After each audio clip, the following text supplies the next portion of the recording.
Everybody has seen photos of the attack on September 11th. These photos make it appear as if a few Arabs attacked America, and that the airplane crashes and the fires caused the buildings to collapse. However, when we take a close look at how the buildings collapsed, we can see evidence that explosives were used. For example, dust shot out of a few windows far below the collapsing area. This dust is caused by extremely high pressure, but it comes out of only a few windows. It is a couple hundred feet below the collapsing area. When we look closely at the area that is collapsing, we find dust shooting out of every window of the entire floor at the same time. The towers had a steel frame, so the only way they could collapse in such a symmetrical manner is if thousands of joints were broken simultaneously. The towers collapsed in less than 10 seconds, which is an average of 10 floors every second. Next time you see a 10-story building, imagine the entire building collapsing in 1 second. The only buildings that collapse this quickly are the ones destroyed with explosives. We were told that the collapse began when one floor broke and the pieces fell to the floor below it. Those pieces shattered that floor, and so on, all the way down. However, when the pieces hit the floor below, they will slow down slightly because some of their energy will be used to break the floor. Therefore, there should be a delay every time the pieces hit a floor.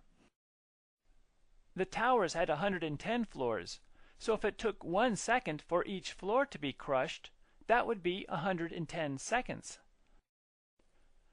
However, the seismic data show that the structure of the North Tower broke apart in only 8.4 seconds.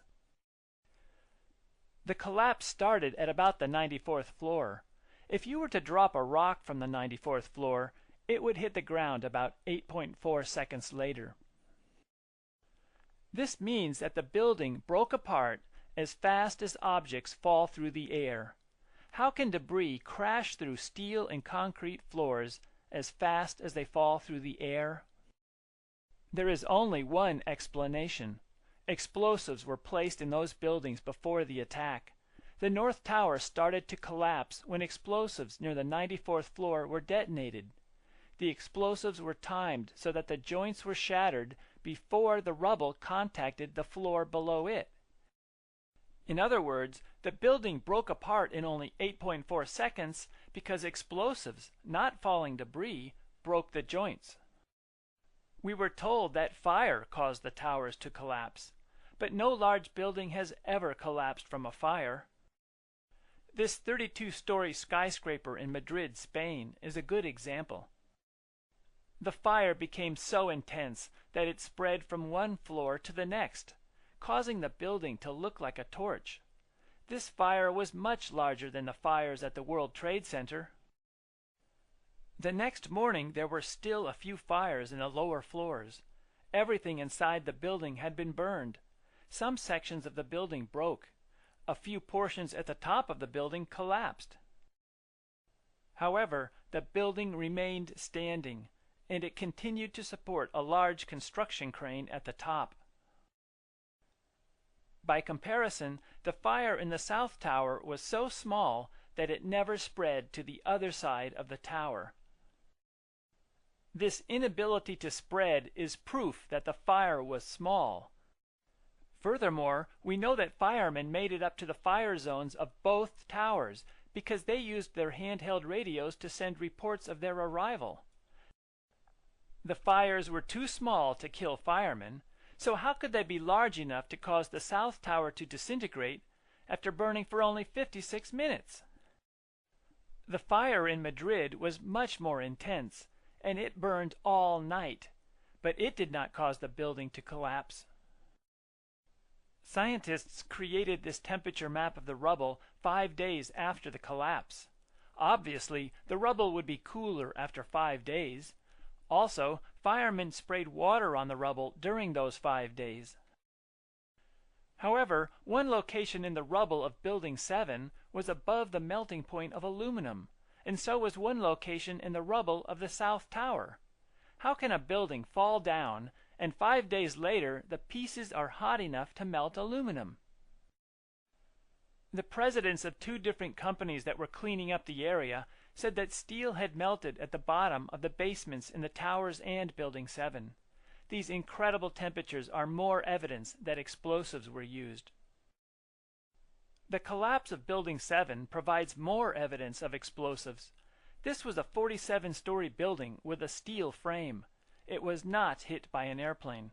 It was across the street from the towers. Late in the afternoon, this building collapsed. The government investigated the collapse of this building. After 7 months of investigating, their conclusion was they have no idea why the building collapsed. A few months later, the landlord of the building, Larry Silverstein, announced on television that the fire department demolished the building. The government and the news reporters should have demanded that both Silverstein and the fire department explain what happened to Building 7, but nobody asked any questions. The collapse of Building 7 is identical to the collapse of buildings that are brought down with explosives. The explosives shatter the joints that are holding the building together, and the building falls down at free fall speed. Dust is produced at the base of the building. There is a tremendous amount of evidence that the government created the September 11th attack. We could spend days discussing all of it. My accusation that the towers were demolished with explosives is based on scientific fact, and you cannot disagree with it. For example, pieces of a building cannot crash through steel and concrete floors as fast as they fall through the air. The fact that the frames of those towers broke apart in 10 seconds is proof that explosives broke the joints. Building 7 also collapsed in a manner that can only be explained with explosives. This is why the government says they do not know why Building 7 collapsed. Anybody who looks at this evidence and continues to insist that fires caused the buildings to collapse is simply having a difficult time facing the possibility that a government could commit such a crime.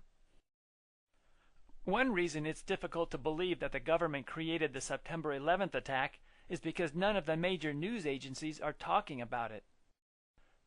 Some reporters refuse to talk about explosives because they are afraid to expose government crimes.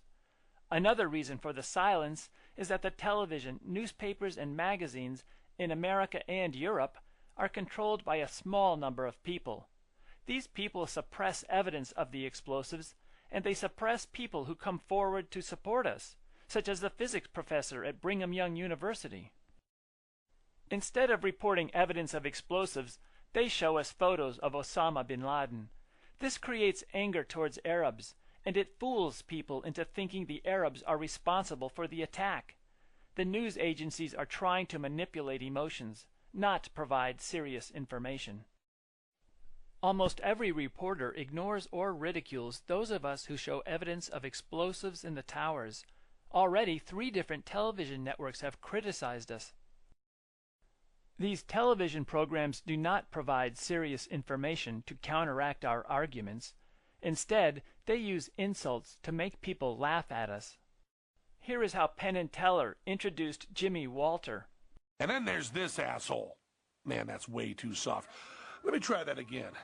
And then there's this asshole.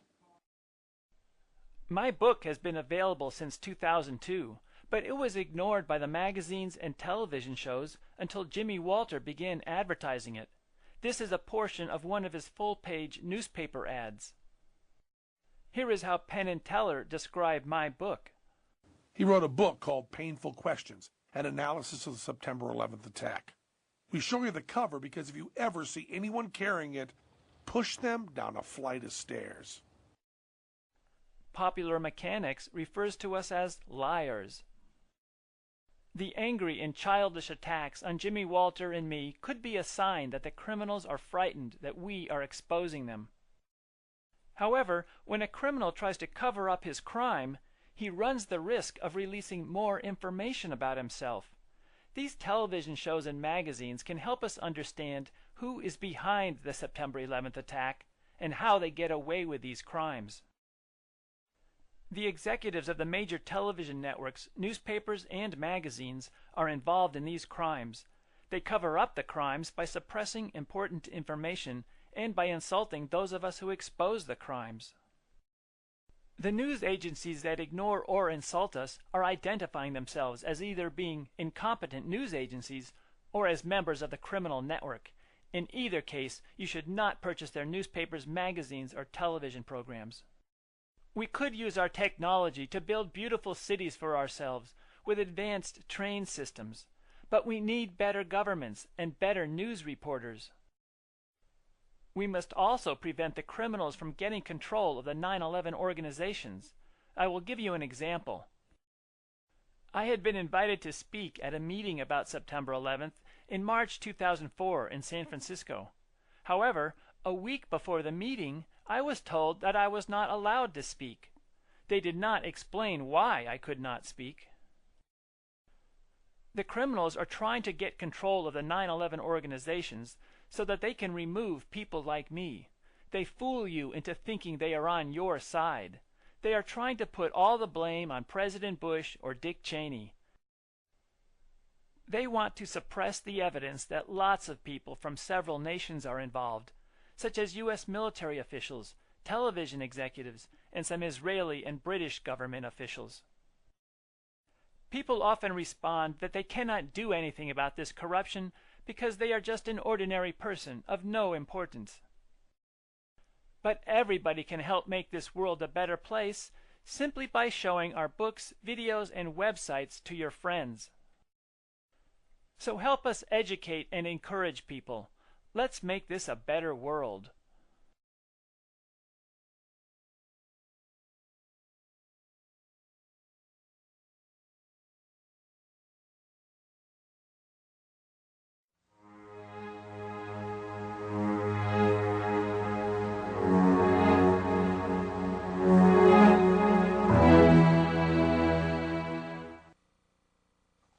Hello friends, I'm Tex Mars. Great to be with you again here from Power of Prophecy. Today we're going to be looking at what I think is one of the most important issues of our day. Recently we did a video that's available here at the ministry entitled Thunder Over Zion. You know, the Bible clearly shows that events are going to head up. I mean, we're going to have a culmination of apocalyptic type events in the Middle East, in the so-called Holy Land, in Israel in these last days. We're going to look today, though, at a secret society, an elite group of men. I believe they have grabbed hold of much of the finance, the commerce, the political rulerships of this world today, and they even have their grasp, almost a stranglehold, on most of the religious groups of today and the religions, including Christianity, unfortunately. These are men of the Illuminati. They are Jewish because there's no doubt the Bible talks about Jerusalem. Revelation 11 verse 8 calls Jerusalem Sodom and Egypt, a very wicked city in the last days. And yet their control extends throughout planet Earth. They have been using the United States as their proxy, because for many years they have sought to gain control of the United States, because even today, this is what is called the last great superpower on earth. To get their way, they must control the United States. With the United States, then the United Nations and all of the rest of the nations of the world, including, of course, the European community, will come under their sway. Now, the Bible, as I said, the Holy Bible, has the answers that we need to truly understand the plot and agenda of these men. But listen to what it says in Zechariah in terms of prophecy. God himself said these words. He says, "Behold, I will make Jerusalem a cup of trembling unto all the people." Trouble.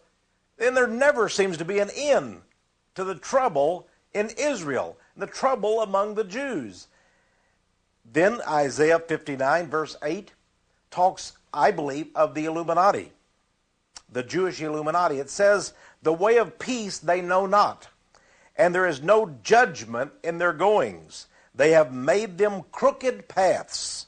Whosoever goeth therein shall not know peace. The Bible says, when they shall say, peace, peace, then shall sudden destruction come upon them, and they shall not escape. The Apostle Paul wrote about that.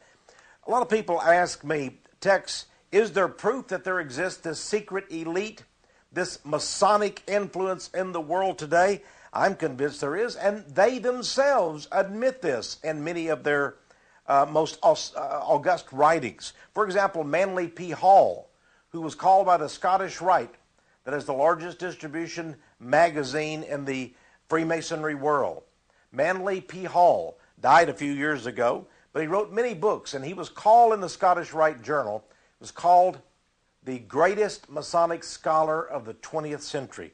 Let me tell you what he wrote in one of his books. He talked about the Hegelian dialectic process, which is he called the universal motion. And basically he talked about the fact that the whole world is being psychically driven to its destiny. But listen what he says about the elite, the Illuminati, the high-level Masons, even beyond, you might say, the 33rd degree. He says there exists in the world today, and has existed for thousands of years, a body of enlightened humans united in what might be termed an order of the quest.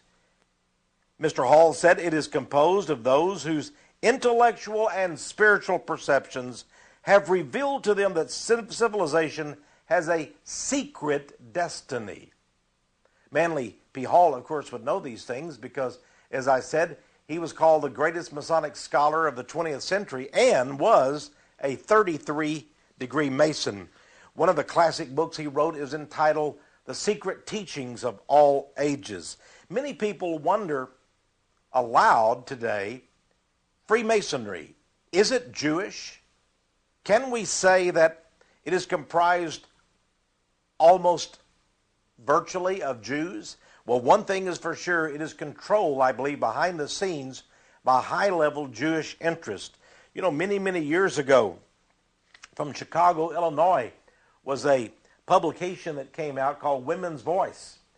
And back in 1953, they had a feature article called the B'nai B'rith's Clause. Now, the B'nai B'rith is a Jewish Masonic lodge headquartered out of New York City, but with worldwide influence. In fact, even the Pope of Rome invited the B'nai B'rith members to the Vatican and met with them, and I have a picture of that.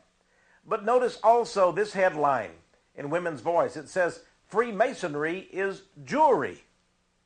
In other words, if you're a Freemason, you're likely to be a Jew.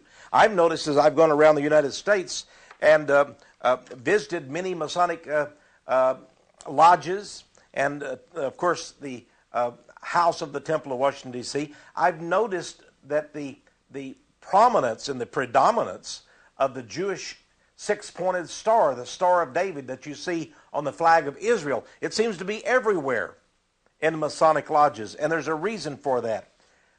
Here's an article from the CDL report some years ago. It said, Freemasonry is Jewish, say the Jews.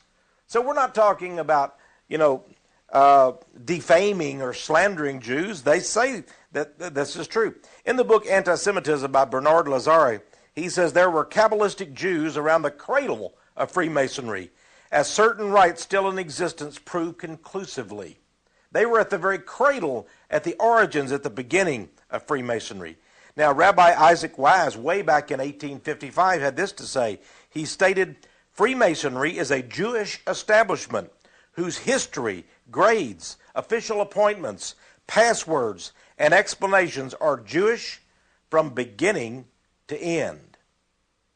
Brother, so-called Masonic brother Rudolf Klein of the Grand Lodge of Saxony in Germany was asked about the Jewish rituals that are conducted in Masonic lodges. And he said Jewish ritual is customary and valid in all Freemasonic lodges of the world.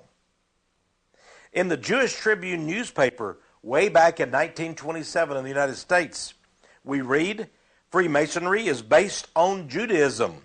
Eliminate the teachings of Judaism from the Masonic ritual, and what is left? In a French publication in 1928 called Le Symbolisme, it says the important duty of a Freemason must be to glorify the Jewish race. So over and over again we see that Judaism is Freemasonry. And this is very fascinating, is it not? Now, we go on to look at some other aspects of this. For example, in the New Age movement, it seems that the New Age movement's leaders also know about the Masonic context of Freemasonry. This is an excerpt from the book The Rays and the Initiations by Alice Bailey. Now, she's the founder of Lucis Trust, which is a combination name, by the way, of Lucifer and Isis. Lucis Trust. And her book, entitled The Rays and the Initiation, way back in 1960, one of the major New Age texts available at all New Age and occult bookstores, she on page 418, she states that the time has now come in preparation for the New Age for certain changes to be worked by Masons with spiritual understanding. She mentions the present Jewish color of Freemasonry. She says the Blue Lodge degrees, that's the first 3 degrees of Freemasonry, are entirely Jewish in phrasing and wording. She says even the higher degrees are permeated with Jewish names and words. Now, Alice Bailey, like her mentor, Helena Blavatsky, who wrote The Secret Doctrine and founded the Theosophy Society, was a co-Mason, a woman Mason. Now, this is from a book sent to me from Greece, and some of the Christians over in Greece have been exposing this. I'm sorry you can't read the Greek title of this book, but inside it was a chart from the United States, and I think this is most fascinating. If you'll look at this very carefully, this is from a jewelry store in New York City. Now, it's Kirschenbaum and Son Wholesaler Jewelries on 78 Canal Street, New York to New York. This is probably about 30 years old. It says that this is a chart of the most important Masonic emblems. And from on the right-hand side, beginning after the Blue Lodge with the 4th degree, Secret Master, going all the way up to the 32nd degree, they have the list of names of the various Masonic degrees, the rituals and the degree that you are awarded if you pass the initiation exercise, drama, and test for that degree. And it shows very clearly, for example, that most of the names have a Jewish influence. There is the Knight of the Brazen Serpent, the Prince of the Tabernacle, Chief of the Tabernacle. There's the Prince of Jerusalem. I mean, how more direct can you be? If you've got the if you've worked up to the 16th degree in Freemasonry, you'll be awarded the Prince of Jerusalem title. And there's a number of others to boot. The Knight Kadosh, number 30, the 30th degree, is also Masonic. Some years ago, as I began to look at Freemasonry and its relationship to Israel, in fact, the control of Israel by Masons, let me repeat that.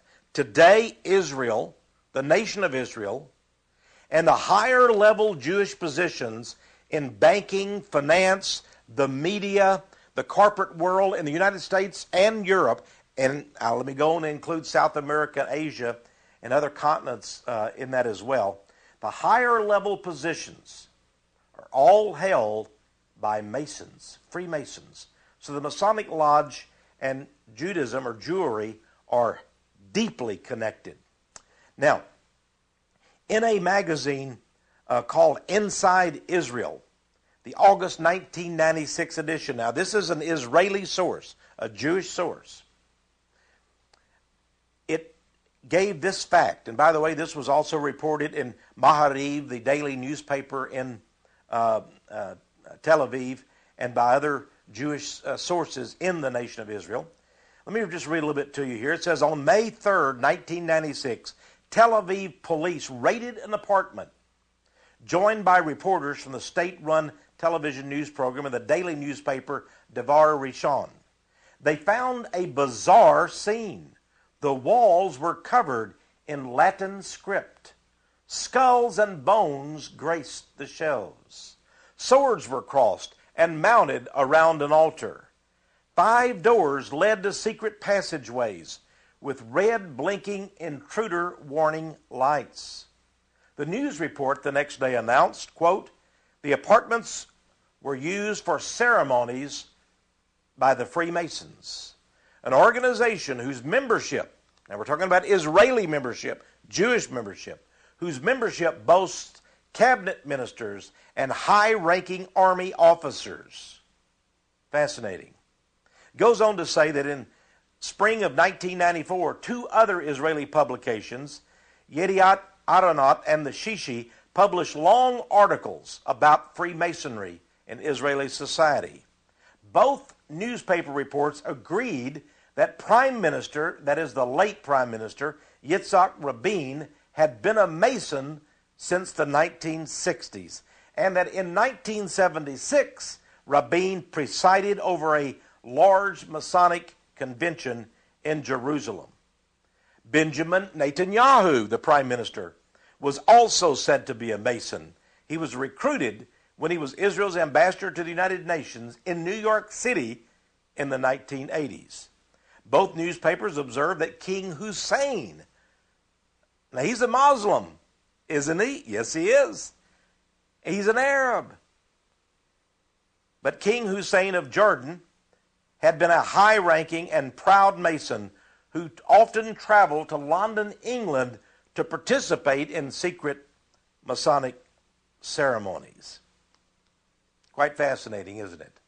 And he goes on to talk about the Masons. Here's a book sent to me by Barry Kamish called Traitors and Carpetbaggers in the Promised Land, a journal of Israel's betrayal.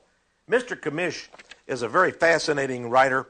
He talks in here about the Kissinger connection, the CFR connection, the Clinton connection, the Vatican connection, the Mormon connection, the Rabin assassination connection, and there is a chapter in here about the Masons who appear to be in control of the nation of Israel. Then we go on a little further to document the influence of Freemasonry in Israel. In October 1993, in the La Repubblica, that's an Italian newspaper, one of the most respected daily newspapers in Italy, La Repubblica, October 1993, was an article entitled Israel, the Pact Between Politicians and Masons. Fascinating, isn't it? It reported on a gala 40th anniversary celebration in Jerusalem of the founding of the Great Lodge of the State of Israel of ancient and accepted Freemasons. It says the ceremony was attended by the mayor of Jerusalem, Teddy Kollek, as well as the chief rabbi, Israel Meir Lau. The chief rabbi of Israel, Meir Lau. Now, here's what the mayor of Jerusalem now, told the gathering of Masons. He said, quote, "You do a great honor to Jerusalem. This is natural," said Mayor Kollek, "considering that King Solomon was the great builder of the temple, which is at the roots of the Masonic idea, and that his workmen were the first Masons." Well, the rabbi now, for his own part, when he got up to speak to this big gala meeting of Masons, Jews came from all over the world to it, Rabbi Lau, now remember he's the chief Jewish rabbi for the whole nation of Israel, he stated this, he said, quote, "The principles of Freemasonry are all contained in the book of books of the Jewish people." It was noted that there were 4,000 Israeli Freemasons, and they were divided into 76 different lodges. I went on the internet and researched this subject. I found, for example, that there is even in Jerusalem a Grand Lodge of Jerusalem. Now, this is also fascinating because I went back and I did a lot of research into all of my Masonic references. Here, for example, is volume 2 of the Encyclopedia of Freemasonry. Notice on the spine here, it's by Albert Mikey, 33rd degree, and Charles McClanahan, 33rd degree. Okay? Now, in this tremendous resource, and I can't even tell you how many pages it is, but it goes to about 1,000 pages, and notice it's got gold, gilt edging around it. But I found some very interesting information. For example, on page 753, there is a very interesting illustration, piece of artwork of the Masonic Lodge of Jerusalem. They use the name Palestine because, of course, before Israel was founded in the 1947-48 era by the United Nations, that area of the world, Israel, was called, in fact, Palestine. And now today, of course, Palestine, we think of the Palestinian region that's controlled by Yasser Arafat and the PLO. But in fact, that was called Palestine. And this particular piece of art says, this is called the Foundation of the Royal Order of the Freemasons in Palestine. And it's dated AM 4037.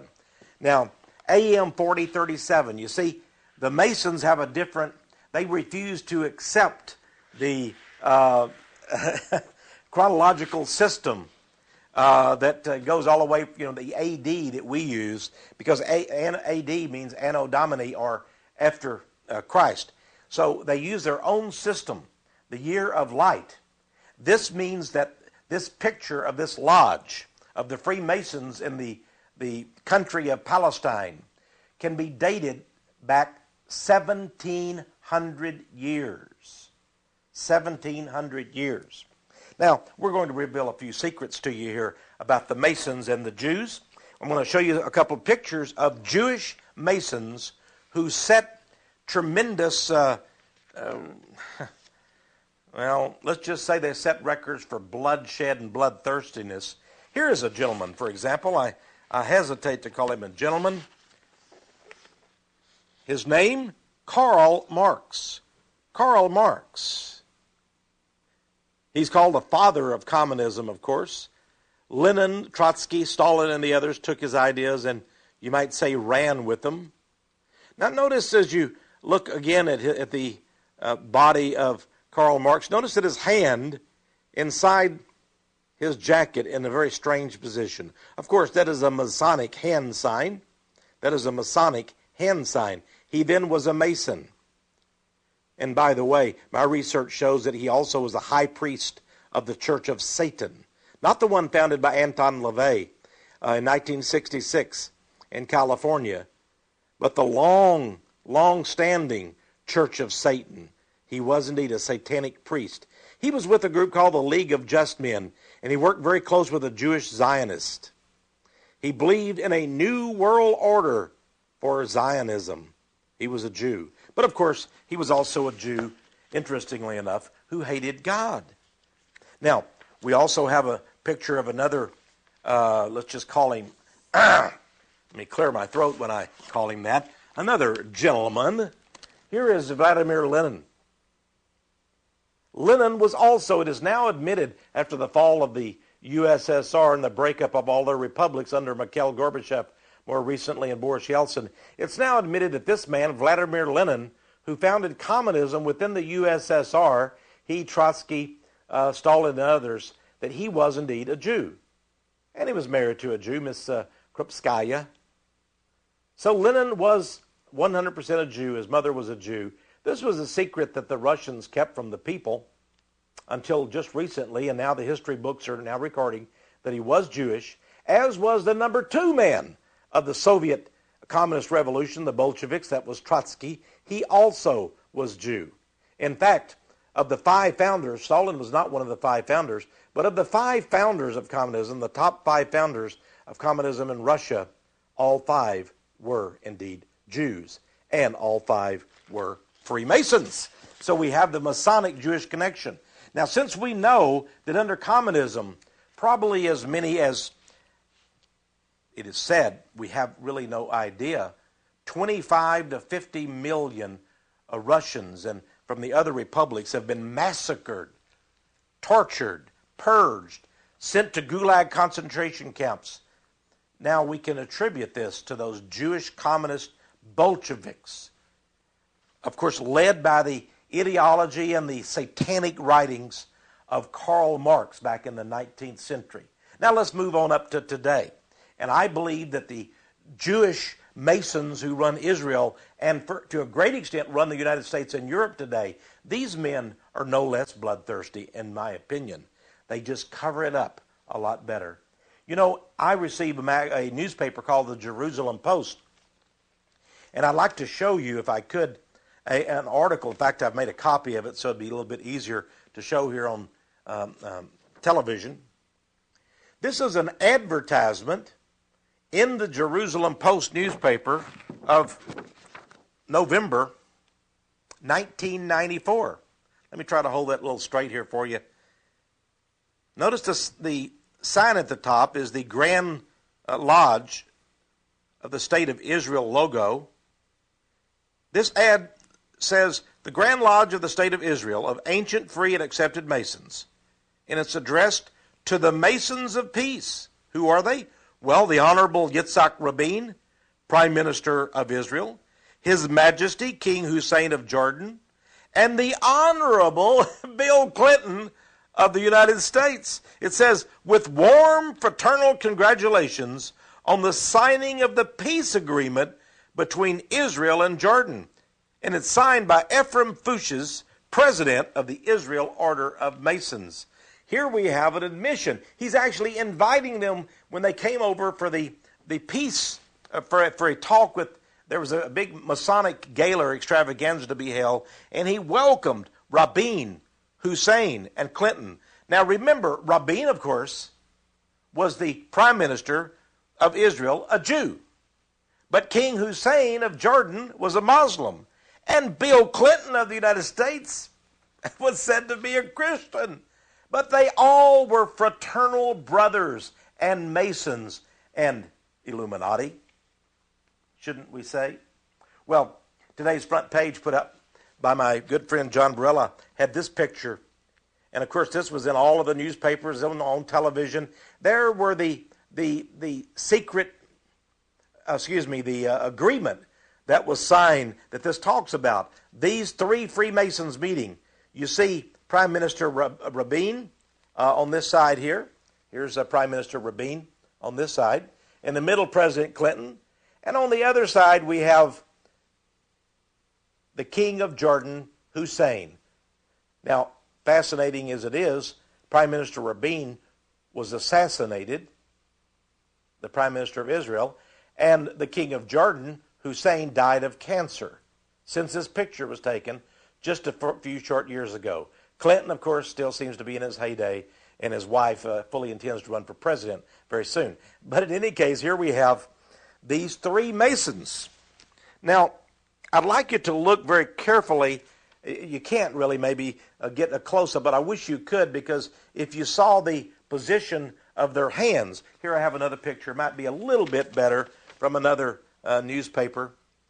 And if you look very close, you will see a Masonic handshake between Hussein and Rabin. A Masonic handshake. Oh yes, they are fraternal brothers according to the Masonic organization. And by the way, here they are. This is from U.S. News and World Report. And here they are signing the peace agreement. How happy they were. It seemed to flop and fall apart, though, because as you know, the bloodshed and fighting went on and on. Here's a picture in memoriam to Prime Minister Rabin right after he was assassinated in 1995, which goes to show there is no honor among thieves. And some of the more rigid among the Jews are not happy with what even the Masons are doing. and it's highly believed in Israel today that the secret spy agency Shin Bet saw to the murder of Yitzhak Rabin. Now, let's move on a little bit more with our proofs about the Masons that run the lodge today. For example, I recently had a letter from a gentleman. He wanted to remind me that on television was the funeral of Prime Minister Rabin. And he says, "Dear Tex, I want you to know that I watched very carefully the funeral service of the Israeli Prime Minister Shimon Peres, who took over the government after the murder of Rabin, and the Jordan king Hussein. And I noticed that at the service they called each other brother. After listening to your tapes and other materials, I know now that they meant that they were brother Masons." And yes, that's true, because in the lodge they each call themselves brother, just like the Baptist churches do. And I think that's sort of an interesting parallel, by the way, since many Baptist pastors are Masons, they call themselves brother. Call each other brother, I should say. Now, some years ago, a gentleman who was with a Christian television station in Washington, D.C., asked me, was I aware of the location of what appears to be possibly even a secret lodge in Jerusalem. And I was not fully aware of it at the time. Now I have been doing a lot of research on it. He said, "I'm going to send you the pictures that I took when I made one of my trips to Israel, and you'll find it very fascinating." He said, "I visited in a place that not many Christians go to, the Cave of Zedekiah." Now here is a picture showing the Cave of Zedekiah. It looks like a very forlorn and mysterious place up above this little bus here. But they took them inside this cave nevertheless. Now remember, Zedekiah was the sort of the bad king, if you'll remember, during the time of Jeremiah. And he did what he shouldn't have done and showed the riches of the kingdom of Israel to the Babylonians and caused the invasion of Israel. And Jeremiah prophesied against Zedekiah. So it would be appropriate if inside this cave, and by the way, here is the entrance to the cave. And let me give you a little closer shot of the entrance of the cave. Okay? You can actually visit this place now, although they will not let you into the Masonic lodge. Way deep inside the tunnels of this place, there is a Masonic lodge. They won't let you in that, of course. But they went inside this, and they didn't realize what they were going to find. By the way, here is some of the wording of what you will find inscribed there. It'll tell you all about Zedekiah's cave and so forth. Here's my friend, by the way, inside one of the tunnels, who went in and was able to make this interesting discovery. Here, by the way, is another scene inside the tunnels. You can see they're quite vast and still really quite rough and primitive inside. But deep, deep within, they began to get narrower and narrower, and then finally they came to a door. And this door was locked, and it was padlocked. And my friend asked the guide, "What is that inside there in that room?" It was a huge room or cavern inside. And he said, "That is the Freemasons' Hall. And once a month," he said, "the Grand Lodge meets there. These Masons meet under the earth, deep down in Zedekiah's cave." And then he looked and he found this, the amazing thing. He found this plaque on the wall, evidently in Hebrew and English, that told a little bit about the Freemasons' Hall.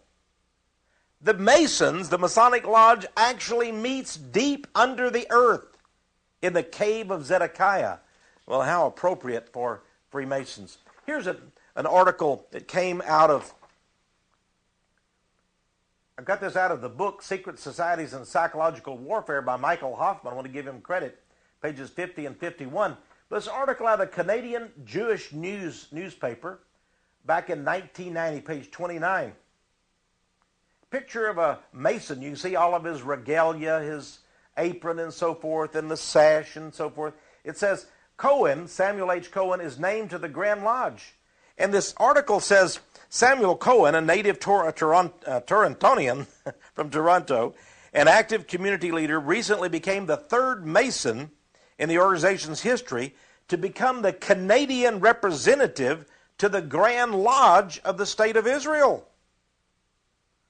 And he says the lineage of modern Masons can be traced back to the stone masons and builders of the Middle Ages. Very interesting. It says more than 200 Masons from the Grand Lodges, the lodges in Ontario and in other places in Canada, attended a reception in Cohen's honor. It says 2 of the lodges in Ontario, the Mount Sinai Lodge and the Palestine Lodge, are predominantly Jewish. In other words, they're almost all made of Jews, the Masons in those 2 lodges there in Ontario, Canada. They went to a reception for Mr. Cohen.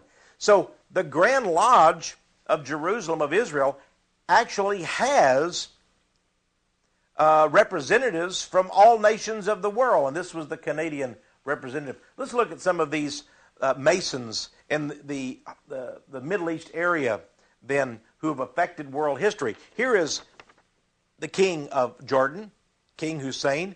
He died recently of cancer. Here's a picture, I'm sure, sorry it's not too clear, of Shimon Peres, who is a Mason. And he is right here, Shimon Peres. And on the other side entirely is King Hussein. Now in the middle is King Hussein's son, the crown prince, Hassan. And recently when the king died, the crown prince took over. Hey, if you want to need another Mason, I saw him on a TV program actually admit he was a Mason. And remember the Israeli publication that said this man, Benjamin Netanyahu, former prime minister, still one of the most powerful politicians in Israel, and he comes to the United States, speaks perfect English. He has a graduate master's degree, that is, from MIT University in Massachusetts. Here he is sitting in a outdoor restaurant in, I believe it's Tel Aviv, I know it's in Israel, with his wife, and his bodyguards are all around him. He has admitted that he is in fact a Mason. Here's another picture from one of the American news magazines, I believe it's Newsweek, of Mr. Netanyahu. And then here's a picture in a Jewish publication called the Jerusalem Post of Netanyahu. And there he is with one of the Jewish rabbis who is a member of the Knesset, the Shas party, one of the very orthodox Jewish parties in the Israeli parliament. Here's some more pictures for you. Here is the secretary under President Clinton, our secretary. Here's right here, our Secretary of Agriculture. And the caption says, the Agriculture Minister of Israel, Raphael Atan, is seen with the U.S. Secretary of Agriculture, Dan Glickman. Let's get a little close-up of that again. Dan Glickman, who's the Secretary of Agriculture under Clinton, meeting with his counterpart, Mr. Atan. Now, Mr. Atan is a 33rd degree Mason, and as my book, Days of Hunger, Days of Chaos, proved, Glickman also is a 33rd degree Mason. And by the way, look at the handshake. Yes, it is. It's a Masonic handshake. Oh, they have their secret ways of communicating, do they not? Here's another picture, very interesting. This is King Abdullah II. He has taken over now the kingdom of Jordan. King Abdullah II, they call him. Remember I showed you the picture of the crown prince? His father, King Hussein, died. Now it's King Abdullah II. And he's giving a nice little Masonic handshake to the former Prime Minister of Israel, Ehud Barak. Ehud Barak. Well, who would ever thought the king of Jordan, a Muslim, would be so Masonically connected with the prime minister, former prime minister of Israel. Now we have another set of pictures here. Here are two more Freemasons for you. There is Rabbi Lau, the chief rabbi of Israel, and he's meeting with none other than Mubarak, the president of Egypt. Well, he's a Muslim. And there he's meeting with the chief rabbi. And look at that hand sign of the rabbi. Interesting. Well, we go on more. This is, by the way, that was from the, I want to make sure you understand, that was from the Omega Times newspaper, January 1998. Now we have something interesting. This is the Council on Foreign Relations journal. This is the actual yearbook that the Council on Foreign Relations in New York City, the most powerful men in the world meet, the Rockefellers and all the others. They meet, including, most of the Bush administration are members of this, including Colin Powell, of course, is a member of the Council on Foreign Relations. Here is Shimon Peres, former prime minister, now foreign minister of the state of Israel, and he's giving a nice little Masonic handshake to one of the CFR officials. He was the speaker in New York at a meeting of the Council on Foreign Relations. Friends, it gets thicker and thicker, doesn't it? By the way, here is a picture. I can't really see. I don't want to stretch it at all. This is a picture in one of the Jerusalem Report of February 12, 2001. We have a picture from some years ago of the President Anwar Sadat, who was assassinated. There he is here, of Egypt. He was assassinated. He's shaking hands with Ariel Sharon, who was the defense minister of Israel at the time. And right between them is the prime minister, former prime minister of Israel. His name was Shamir. Shamir. It's interesting that the name Shamir in Hebrew, I am told, means serpent, the serpent. Shimon Peres, the name Peres, by the way, was not his real name, but he adopted that name. It means black bird. It's sort of interesting, isn't it? Criminal Politics is a magazine that comes out once a month. My good friend, Dr. Lawrence Patterson, does a great job in many respects. He's talking about Robert Dole, former Senate Majority Leader when he ran for president. He says Dole sought the Israeli backing, but it was rejected. They chose Clinton instead, and that may be one of the reasons why Dole lost the election. Here's from an article in the Washington Jewish Week newspaper. It says, Dole at B'nai B'rith promises closer ties to Israel. Nevertheless, they said, we're already getting everything we want from Bill Clinton. Why should we change horses in midstream? This is Jerusalem Post, October 31, 1996. Very interesting shot, is it not? This was at the a memorial service for the slain Prime Minister Yitzhak Rabin. His wife is right below the head there. Notice the U.S. flag, the Israeli flag. And then you see, right over here, you see a gentleman that most of you know his name, Albert Gore, Vice President of the United States. On the other side of Leah Rabin, the widow, is the Rabbi Lau, the same one I showed you with Mubarak. He seems to be everywhere, doesn't he? The chief Jewish rabbi. And, of course, Gore and all the rest of them are indeed Masons. Now, it's interesting. I have a newspaper article that was fascinating that I got from Israel. Everyone was shocked when Gore went to Israel and spoke in the Hebrew language. Look at this. I want to take that picture again. Look at the stance of Gore. Look what he looks like. Isn't that odd? The way he's standing, so straight, so erect, so militant, so Masonic. Okay. By the way, Mr. Gore was funded. His father was was also a senator, Albert Gore Sr., and both of them were funded in their careers by gold mines given to them by the Jewish Masonic Illuminatus Armand Hammer. Way back in American history, of course, we can go back. Here is the $1 bill, and on it you'll see on the right-hand side here the symbol, the eagle of the United States. Notice the Jewish influence, though. Did you know that above the eagle on our $1 bill is found the Star of David? Very carefully and craftily constructed. 13 stars in the form of a Star of David.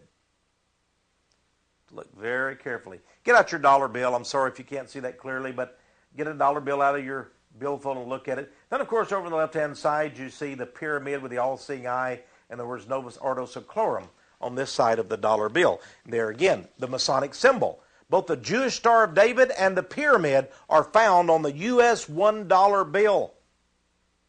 They were put there by Franklin Delano Roosevelt, who was said to be secretly a Jew. And, interestingly enough, Mr. Roosevelt, of course, was a high-level Freemason, naturally. Well, let's go on a little bit further and talk a little bit about Freemasonry.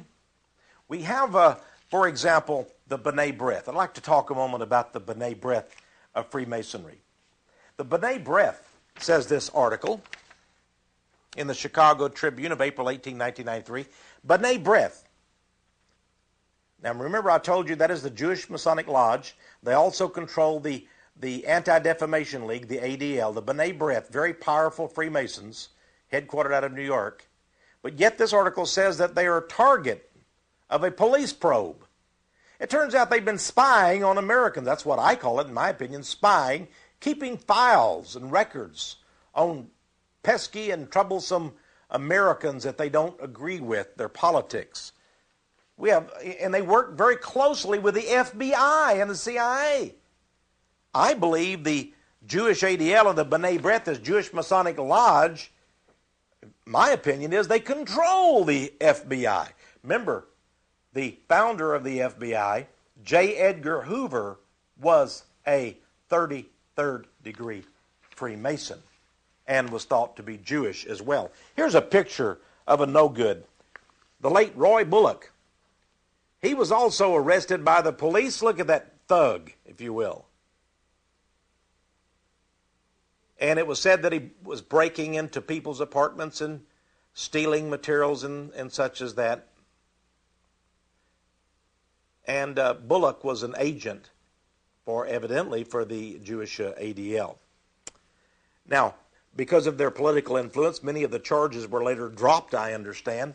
They paid some kind of a fine or something, the B'nai B'rith did. Here's an article I have, very interesting, out of, let's see, it's the New York Times. It says, on March 22, 1984, the Pope, the Catholic Pope, held a meeting with members of the International Jewish Anti-Defamation League of B'nai B'rith. He acknowledged the close relationship between B'nai B'rith and the Catholic Commission for Religious Relationships with Judaism. Interesting. And he said there is constant development and strengthening of these relationships. Now, since it's believed by most people that Pope John Paul II is indeed a high-level Freemason, and we can see then why he is connected with Jewish Freemasonry and with the lodge that controls Israel. Now, what is the goal of the Masonic Lodge over Jerusalem? And the Jews, the high-level Masonic Jews who run much of this world, what is their goal? Well, Albert Pike in 1871 wrote a letter to Giuseppe Mazzini. These were the two leading Freemasons throughout the world. Pike is the man who designed and constructed the 33 rituals for today's Scottish Rite Freemasonic order, the largest order in the world. Pike is probably known as by the Masons as their greatest hero in history. He was, by the way, a Confederate Civil War general, and Abraham Lincoln evidently had every intent to hang him after the war for his horrible crimes against humanity, but he fled to Canada until after the assassination of Abraham Lincoln. But Pike wrote a letter. Pike wrote a letter to Mazzini, his Italian and European counterpart, and Mason and Illuminist. And he said, our goal is a series of 3 great wars, world wars. 2 will be fought in Europe, The third and final war will be fought over the Middle East. And he said this final war will include a conflict between the three primary religions on earth: the Islamic religion, the Christian religion, the Jewish religion. And these three religions will battle each other for superiority and will destroy each other in a horrible apocalyptic cataclysm. But we will foment the three wars that will bring this about. And then, of course, their plan was that their great leader would come forth, that Lucifer himself would ordain the final leader of international Freemasonry. I believe that's, from all the literature, that's the only conclusion one can come to. And he will go to Jerusalem. It will be his world capital. He will rebuild the great temple, but it'll be a temple like nothing you've ever seen before. They will say, yes, the Jews, the Muslims, the Christians can all worship here. This will be a temple of all religions and no religions. And the Antichrist will represent all of humankind except true Bible-believing Jesus Christians. And he will go furiously to destroy every vestige of Christianity that he can. What is the goal then? First, they would have to demolish the current structures that sit atop the Temple Mount in Jerusalem. What sits there? The Golden Dome. The Golden Dome Mosque of Islam. The Golden Dome. There's also the Al-Aqsa Mosque that's there. But that Golden Dome has to go. They believe that their temple must be built right on top of that. In fact, the Qatar Coronati, that's the scholarly lodge out of London, England, of Great Britain, sent one of its top professors and scholars, archaeologists, to Israel just a few years ago. And he determined that the very place where the Muslims say that Muhammad was lifted up and ascended into heaven, that is the very place where the Ark of the Covenant must sit. And so the dome must go. How can they get rid of the dome? Well, there must be a war in the Middle East. There must be a World War III, just as Pike told Mazzini, and it must be focused and centered on the Middle East. And maybe those buildings will be destroyed. Maybe they'll blame it on Iran or Iraq or some other Muslim Arab leader. They will say the missiles went over there and from the Arab country, Iraq, Iran, and strayed and blew up. They blew up their own temple. The Arabs did it to themselves. I don't know what their pretext will be. Or there may be other ways that they will get rid of this. Now, interestingly enough, in Time magazine several years ago, talked about a tremendous controversy that had erupted over in Israel. It seems that the Jewish rabbi, Lau, the chief rabbi, oh, that name keeps coming up, doesn't it? Here he is visiting tunnels under the Temple Mount. The Jews opened up these tunnels that had not been opened for hundreds of years, centuries, and they began to go in there and visit those tunnels. And the Muslims were outraged because they believe. And here below we see in the bottom of this article, it talks about, the situation, the setting up, or where these tunnels are underneath the Temple Mount. You can see, of course, here the Dome of the Rock of the Muslims that sit there now. And the plan, they believed, was to use these tunnels to set explosives that will blow up. So they would foment a World War III or a war with the Arabs, and then just as all the bombs were going off in various cities, maybe in Saudi Arabia, in Jordan, in Lebanon, in Egypt, in Iraq and Iran, at the same time missiles or bombs supposedly could be blamed as the cause for the destruction of the Islamic worship places. But in fact, it would be that Jewish agents with powerful bombs would go down deep in these tunnels and blow up the Temple Mount. And this, of course, if this occurred, this could set off World War III, could it not? The fury of the Arabs, of the Muslim world. But of course, Kriegel Publications, a Christian publication a few years back, published this book, the Kriegel Guide, a pictorial guide to the temple. This is Herod's temple. And this is the temple that many believe that the Masons and the Jews want to rebuild. Others talk about building the Temple of Solomon. The Temple of Solomon. Now, I might mention that if the temple is built again, of course, that would fulfill 2 Thessalonians chapter 2, where Paul talked about the Antichrist just before the gathering of the saints by Jesus. The Antichrist would go into a rebuilt temple and declare that he was God and above all gods, and a strong delusion would fall on all the people of the world. Here's an article, by the way, from the Houston Sunday Globe talking about the red heifer. The Jews say we must find a red heifer, a cow that is perfect, that is totally red and does not have one white hair, does not have one brown hair. He's got to have beautiful red hair. He's got to be a perfect physically in every way. And here is a rabbi inspecting this red heifer. They believe they may have found one already. And then they will sacrifice this red heifer and use the ashes in the temple. The sacrifice can begin again in a rebuilt temple. Here, a Christian publication, Prophetic Observer, talks about the ashes of the red heifer. But listen to this, my friends. You know, Jesus is the one sacrifice. And if the temple is built again and the Jews begin to have their sacrifices, listen to what Matthew 24 verse 15 says. It says, when ye therefore shall see the abomination of desolation, spoken of by Daniel the prophet, stand in the holy place, then let them which be in Judea flee into the mountains. My friends, that would be the abomination of desolation, to actually sacrifice this red heifer in the temple, the rebuilt temple.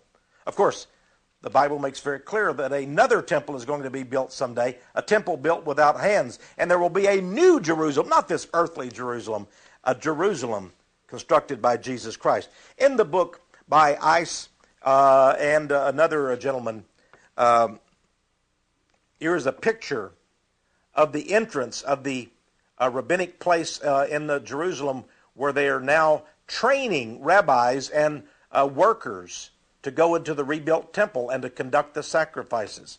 Here is a man, Rabbi Yehuda Getz, a chief rabbi of all the holy places in Israel. Now that's a different position than Rabbi Lau. And this rabbi claims that he knows where the Ark of the Covenant is, of course, and that they're ready to put it in the rebuilt temple. Of course, that's nonsense, because the Ark of the Covenant is now in heaven. There are museums. There are museums in Israel today. And these museums actually have scale models of the Temple Mount with the rebuilt temple. Oh, they're planning on doing it, my friends. See these? See these scale models? And by the way, one of these scale models, it can be found in the Rockefeller Museum in Jerusalem. Yes, there is a Rockefeller Museum. What are the Chase Manhattan Bank's Rockefellers doing with a museum in Jerusalem? And why does it have a scale model of the temple to be rebuilt? By the way, here's a model of the Ark of the Covenant that these Jews of the Temple Mount Foundation claim that they have readied. They say the real Ark, they know where it's at, but here is just a part of it. By the way, in his book, Albert Pike, remember I talked about him, the former sovereign grand commander of Freemasonry. In this old book, Morals and Dogma, that he wrote, he talks about the meaning of the Temple of Solomon and the necessity of building a Temple of Solomon. In fact, he said, in essence, symbolically, the Temple of Solomon is built in the life of every Mason. So it is their goal to rebuild this Temple of Solomon. Now, let's move real fast here, and I wanted to tell you about this book, an amazing book. This man, John J. Robinson, wrote this book, The Lost Secrets of Freemasonry. The Masons raved about this book. It was reviewed in their publication, the Scottish Rite Journal. They loved this book. Robinson was actually promoted, if my understanding is correct, to the 33rd degree of Freemasonry through this book. He was not even a Mason at the time he wrote it, but he was promoted. Look at the front cover. What do you see there? You see the Masonic emblem with a G. That's meaning of God, meaning the generative principle. But look, it is slowly transformed into what? Of course, the Jewish Star of David. Isn't that fascinating? Now, let me tell you a little bit about this book. Mr. Robinson said in the final chapter of this book that it should be the goal of Freemasons worldwide to build a new temple, the Temple of Solomon, and it should be built there on the Temple Mount. And all religions, not only the three major religions, all religions, but particularly the Jews, the Muslims, and the Christians, can go to the great Temple of Solomon built by the Masons on the Temple Mount. That's what it says in this book. That's what it says in this book. Powerful, powerful proposal to build a Masonic Temple of Solomon on the Temple Mount in Jerusalem. This then is their goal, and their leader will go into this incredible temple. You might want to get my video, Thunder Over Zion. Now let's look at America. There's no doubt that the Illuminati, mystical Jews, control America. Control America. We're going to give you proof of this from the very foundation of America. Then we're going to turn to Russia, and we're going to see the control that's manifested in Russia today. Then we will look at Israel itself, and then finally we will look at the future and what it holds for Illuminati Mystery Babylon. First of all, I want to point out an article. I wish I had time to go into these in great depth. This was an article by Rabbi Ariel Bar Tzadok. It's called The Role of Kabbalah in the Founding of the United States of America.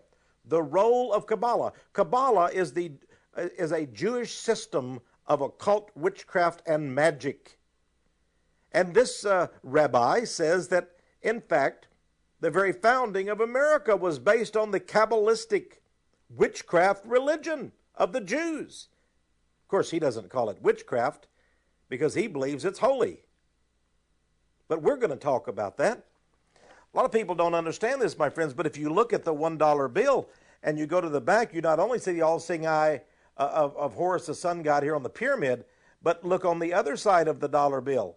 And there you see the great eagle, the symbol and of the United States of America from almost its foundation. But at the very top, you see 13 stars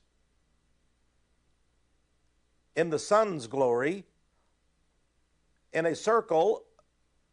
But those stars are, in fact, designed as a secret Star of David.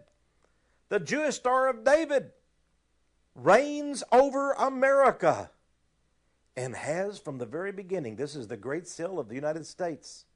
Now, the Jews founded Freemasonry in the United States. A man named Stephen Morin came over, a Frenchman, but he was a Jew. And he went to the West Indies, and he began to train Americans. And then they came to the United States and founded the Illuminati lodges. Mr. Morin came in the year 1760.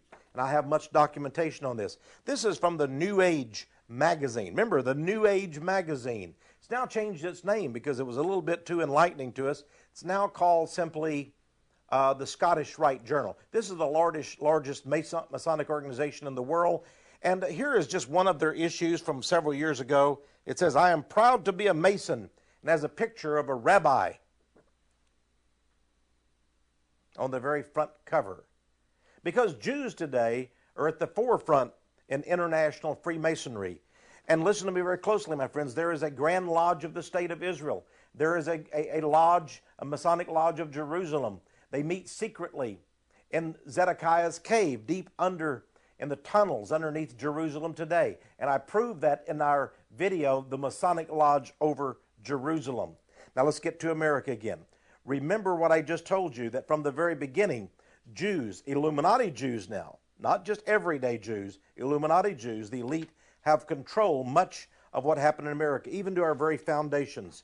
In this book, 10,000 Famous Freemasons, put out by the Masonic organization itself, 10,000 Famous Freemasons, is the story of a man named Haym Salomon. They say he is one of the 10,000 most famous Freemasons in the world. They say that he lived from 1740 to 1785. Haym Salomon. Who is Haym Salomon? It says he's an American merchant and was financier of the American Revolution. He came to America in 1772 and founded a brokerage business in New York City. He gave financial aid to many patriot leaders, including Jefferson, Madison, and Randolph. My friends, what does it mean? It says also he was paymaster general of the French forces in America. Yes, we had some French here. He negotiated all the war subsidies obtained from France and Holland. Here's a man who was the financier of the American Revolution. He was on the American side, but he was sent over from the Rothschilds, my friends. The immortal Rothschilds, they're called in the Jerusalem Report. And so, Haym Salomon was the man from the Rothschild dynasty who founded the American Revolution in the fact that he funded it. He gave it the money from the Rothschilds. Isn't that amazing to you, my friends?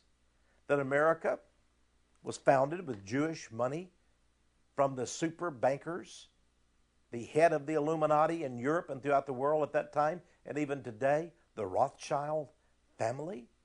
Haym Salomon, this book, A History of the Jews in America, of course by a Jewish gentleman, Howard Sakar. A History of the Jews in America also talks about Haym Salomon, and it too calls him the financier of the revolution. Notice what they said in these books, that Mr. Solomon also gave sums of money to Madison, to Washington, and all the others. He gave them money. There's no record they ever paid it back. Were these bribes for them to rebel against Great Britain? Some astonishing things there. In this book, The Jewish Connection, Mr. Goldberg, also Jewish, talked again about Haym Salomon and called him the financier of the revolution.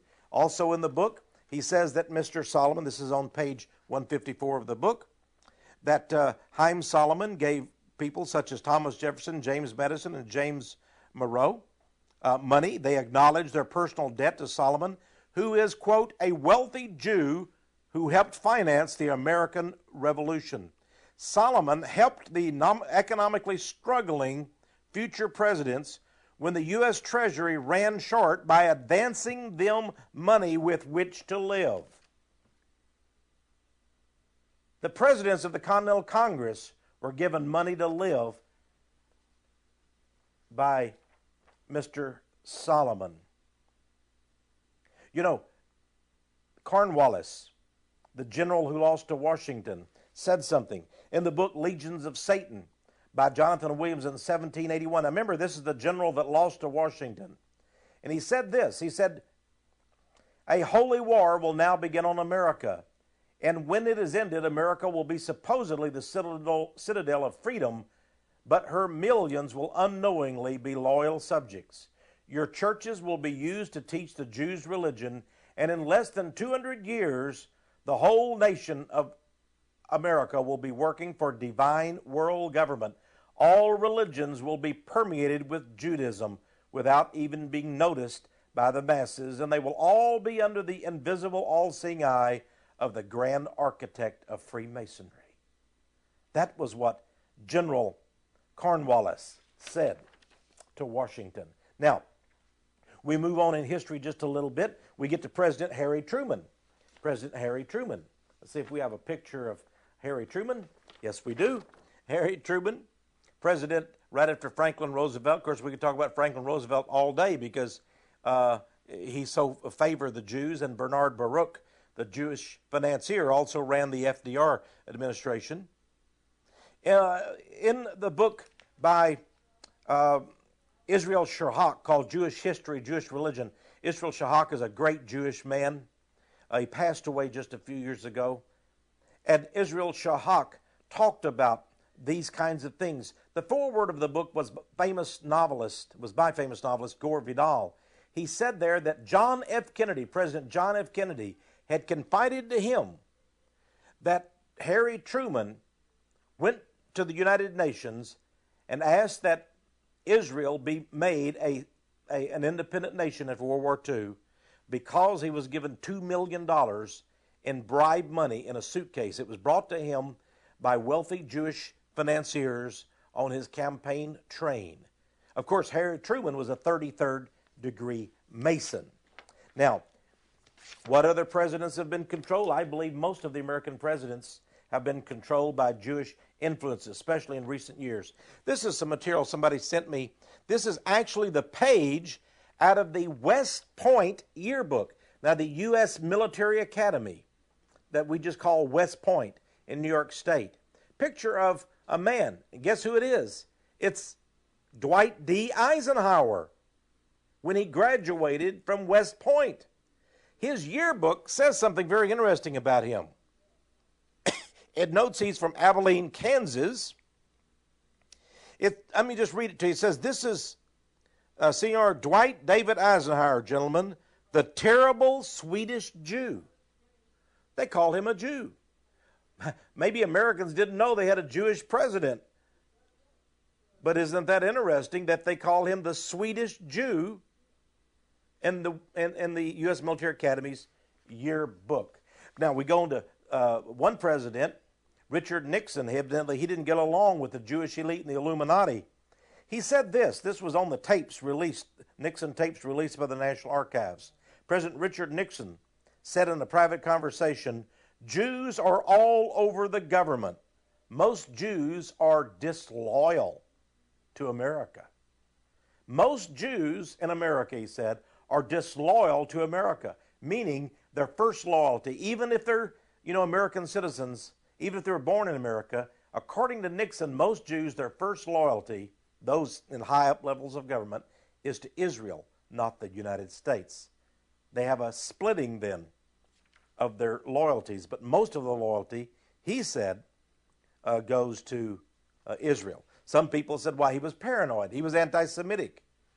But in fact, President Richard Nixon was forced out of office because the Washington Post and the New York Times ran a series of smear articles on him. I'm not saying he was a good guy. I'm just simply saying high-level Jewish billionaires said we must destroy this man. We must get rid of him. And they did. One man that was controlled quite a bit by the Jews was this man, George Bush. He fought the Persian Gulf War as much for them as for the Kuwaitis. Here he is at the Anti-Defamation League, the Jewish ADL meeting. I believe that's the Jewish ADL. The B'nai B'rith, which is part of the ADL network. He was one of their speakers. But the president of the United States that has most been controlled by the Jews, and willingly so, has been Bill Clinton. Here's an interesting article. Look at this, the feature from the Jerusalem Report. There is President Clinton, and he's with Rabbi Menachem Ganach, head of the Union of Orthodox Jewish Congregations. And there they are, buddies. Clinton's intriguing kinship, not just friendship, kinship with the Jews. Many people believe that Bill Clinton was in fact Jewish. And when I have some documentation.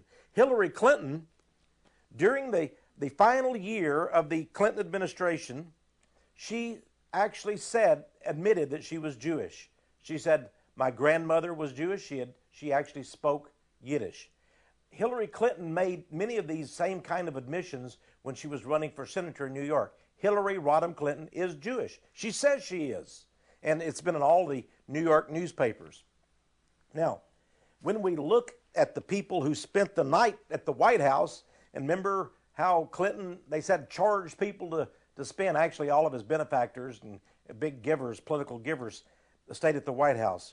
Here was from Time magazine back September the 2nd, 1996, and it talked about who spent the most time at the White House with Bill Clinton, who spent, the night with him. The one who spent the most was Edith and Lou Wasserman, Jewish, former chairman of MCI Universal Studios. They put out the hideous movie blaspheming Jesus, The Last Temptation of Christ. He gave Bill Clinton $459,000 plus $134,000 almost from MCA Universal Studios. Then Barbara and Stephen Grossman, president of the Massachusetts Envelope Company, Jewish. They stayed with Clinton at the White House frequently. They gave him $437,000 campaign contributions. Third was David Geffen, the movie producer. He gave Clinton over $400,000 total. He was Jewish. Eileen and Peter Norton were Jewish. They were of Norton Utilities Software. Then finally there was Lorraine and Sidney Sheinberg, two of the richest people in the world, also with MCA Universal Studios, gave Clinton over $267,000 campaign contributions. All of Clinton's money virtually came from rich Jews. Now, here's an item that just came out of the National Vanguard magazine back in 1996. It says one of Bill Clinton's old pals died in May, a victim of cancer. He was David Ifshin, Jewish, who used to march with Clinton in pro-Viet Cong demonstrations in the 60s. Ifshin, at that time, headed the Communist Front National Students Association. He went to Hanoi, North Vietnam, and made radio broadcasts for the communists, in which he urged American soldiers to turn their guns against their own officers. This Jewish man, David Ifshin, marched with Bill Clinton against America in anti-America, pro-Viet Cong communist rallies. That's what it says. Astonishing, isn't it? How many of the American people knew that? Now, we look at all of Bill Clinton's cabinet members. We look at the people all around him that he put in office, including the Supreme Court justices that he appointed. Jew, Jew, Jew, Jew. Here shows Bill Clinton with Stephen Breyer. Breyer, let me just switch this over here so the camera can see a little bit better. Stephen Breyer, one of the most liberal judges, if not the liberal, on the U.S. Supreme Court today. Jewish fanatic appointed by Bill Clinton to office. Here's a picture of a second Supreme Court justice appointed by Bill Clinton, Justice Ruth Bader Ginsburg. Here she wrote an article. This is published by the American Jewish Committee called What Being Jewish Means to Me. In this article, she says that the Jewish Talmud, that's the same horrible history of traditions of Judaism, that's their holy book. It's a book that calls Jesus a bastard and Mary a whore. It's the most horrible, blasphemous book, the Talmud. She said that's her daily guide for living, Justice Ginsburg. Her husband is a big law professor and a lawyer, and is one of the chief lawyers for Ross Perot, the Texas billionaire. You see how the little tight clique is. Here, by the way, is just another article that came out about what I just told you. Supreme Court Justice gives Talmud credit for her judicial career. Here we have some pictures from Criminal Politics magazine. Has a picture here of Bill Clinton with Justice Breyer, his appointee.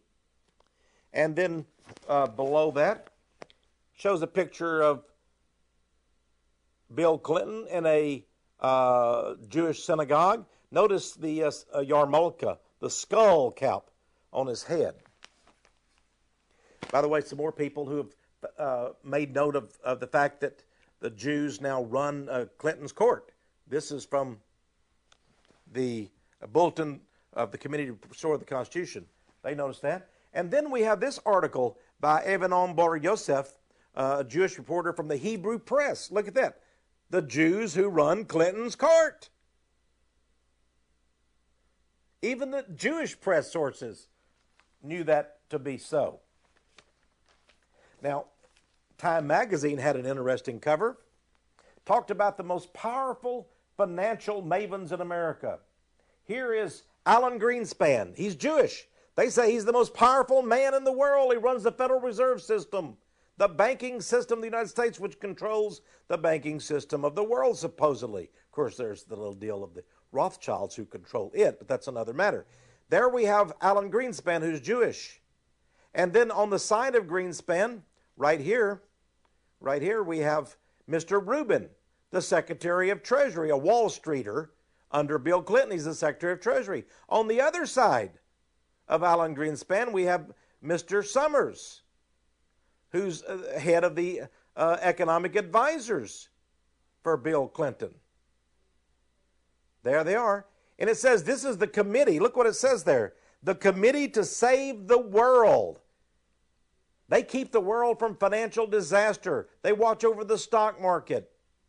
They're the plunge committee or whatever it's called. All Jews. Here's a man that ran the American Trade Program. He established the Free Trade Program. He worked with the NAFTA, he and Carla Hills and so forth. Mickey Cantor, under Bill Clinton, he's Jewish. Now, in Parade magazine, which is one of the largest distribution magazines in the United States, it's distributed in almost every newspaper in the United States, tens of millions of copies. It talked about the new CIA under Bill Clinton. Here is Mr. John Deutsch, the director of the CIA. Here's also one of the top executives, Nora Slotkin, of the CIA. And then there, the magazine says that this is David Cohen, the deputy director of operations for the CIA. And Parade magazine doesn't make a big deal of it, but the fact is that all three of these people are Jews. The top three people in the Central Intelligence Agency, our nation's premier spy agency, all Jews. Okay? And remember what I said about this man Tenet being identified in Parade magazine, which the editorial is run by Jews, by the way, was identified as David Cohen. David Cohen. Now, next month in Parade magazine comes a correction. Yes, it says that indeed, John Deutsch and Nora Slotkin are pictured, but the third person is not David Cohen, which is a Jewish name, but is George Tenet. They said they accidentally misidentified him. Well, you know, this happens so often. Jews change their names and hide the fact that they're Jews. But George Tenet is clearly Jewish. He is, by the way, the current head of the CIA under George Bush. Now, in the Spotlight newspaper was this incredible information that most Americans never heard about. It seems that John Deutsch, who had been made director of the CIA, turned out to be a spy of Israel. He was head of our CIA, but reportedly he spied for Israel. And, in fact, he was found out to be a spy for Israel and evidently turned over information to them by putting it in his portable computer and taking it home and then turning it over to Mossad Israeli spy agents. Can you imagine the head of the CIA turning out to be a spy for Israel? Talks about his dual loyalties. All of this, of course, has been covered up. Here's another article that came out about that. He was a big buddy, by the way, of Henry Kissinger, Secretary of State under Richard Nixon, also Jewish. Now, we keep going on with all of the information we've got about this. Oh, I wish I had more time because we have so much to reveal to you today. Here under Bill Clinton is his Secretary of Agriculture, Dan Glickman. He is a 33rd degree Mason and he's Jewish. Then below, this is a page from Criminal Politics magazine. Look at this picture. This is pretty shocking, if you will. Here you have Louis Freeh, head of the FBI under Bill Clinton. Louis Freeh, the Waco monster that killed all those people. And there is Stephen Kahn and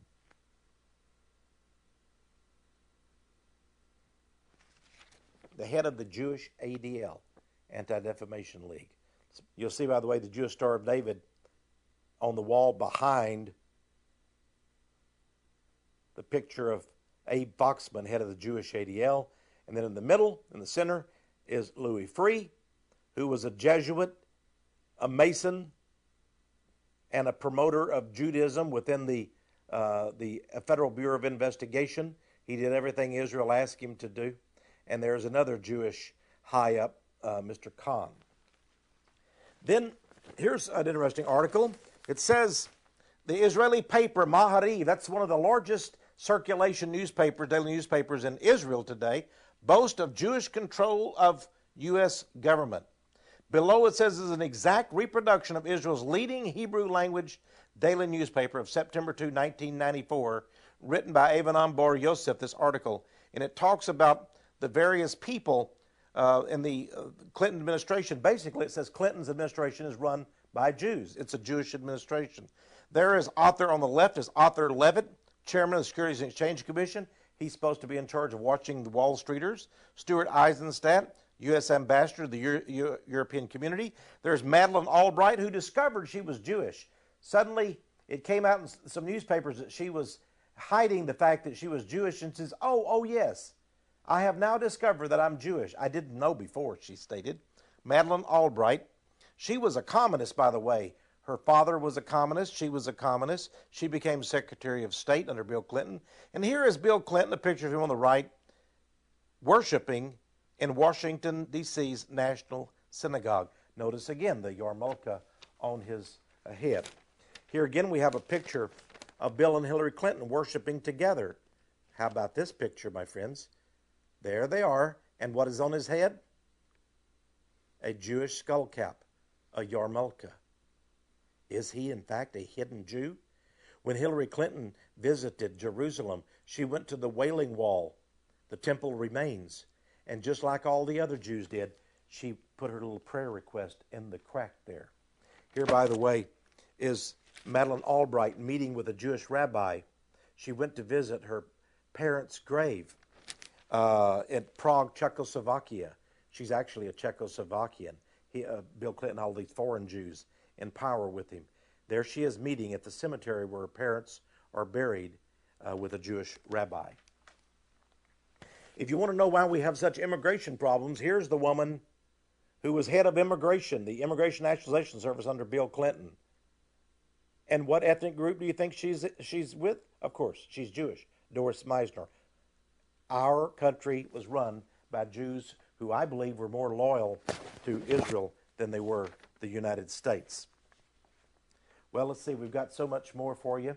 We go to another man, Al Gore. There's no doubt that Al Gore is run by the Jewish Illuminati. Here in Insight Magazine, here was a article, Armand Hammer haunts Al Gore. It's because Armand Hammer was a Jewish multimillionaire who gave many bribes and payoffs to Al Gore. And, by the way, he was a Soviet agent, Armand Hammer. Big friend of the whole Gore family, including Albert Gore Sr., Al Gore Jr.'s father. Now, here's something from the Jerusalem Post newspaper. And it talks about Al Gore. It says, when Gore came for the Jubilee celebration in Israel, it gave me a great feeling. The same is true of the Russians. When they see senior Israeli officials rubbing shoulders with their Russian counterparts. This is not dual loyalty, says Eli Kotzton, Jewish reporter, but dual patriotism. Oh, sure. By the way, this is just an article out of the Los Angeles Times, very interesting. It says many of Japan's tabloids demonstrate hysterical anti-Semitism.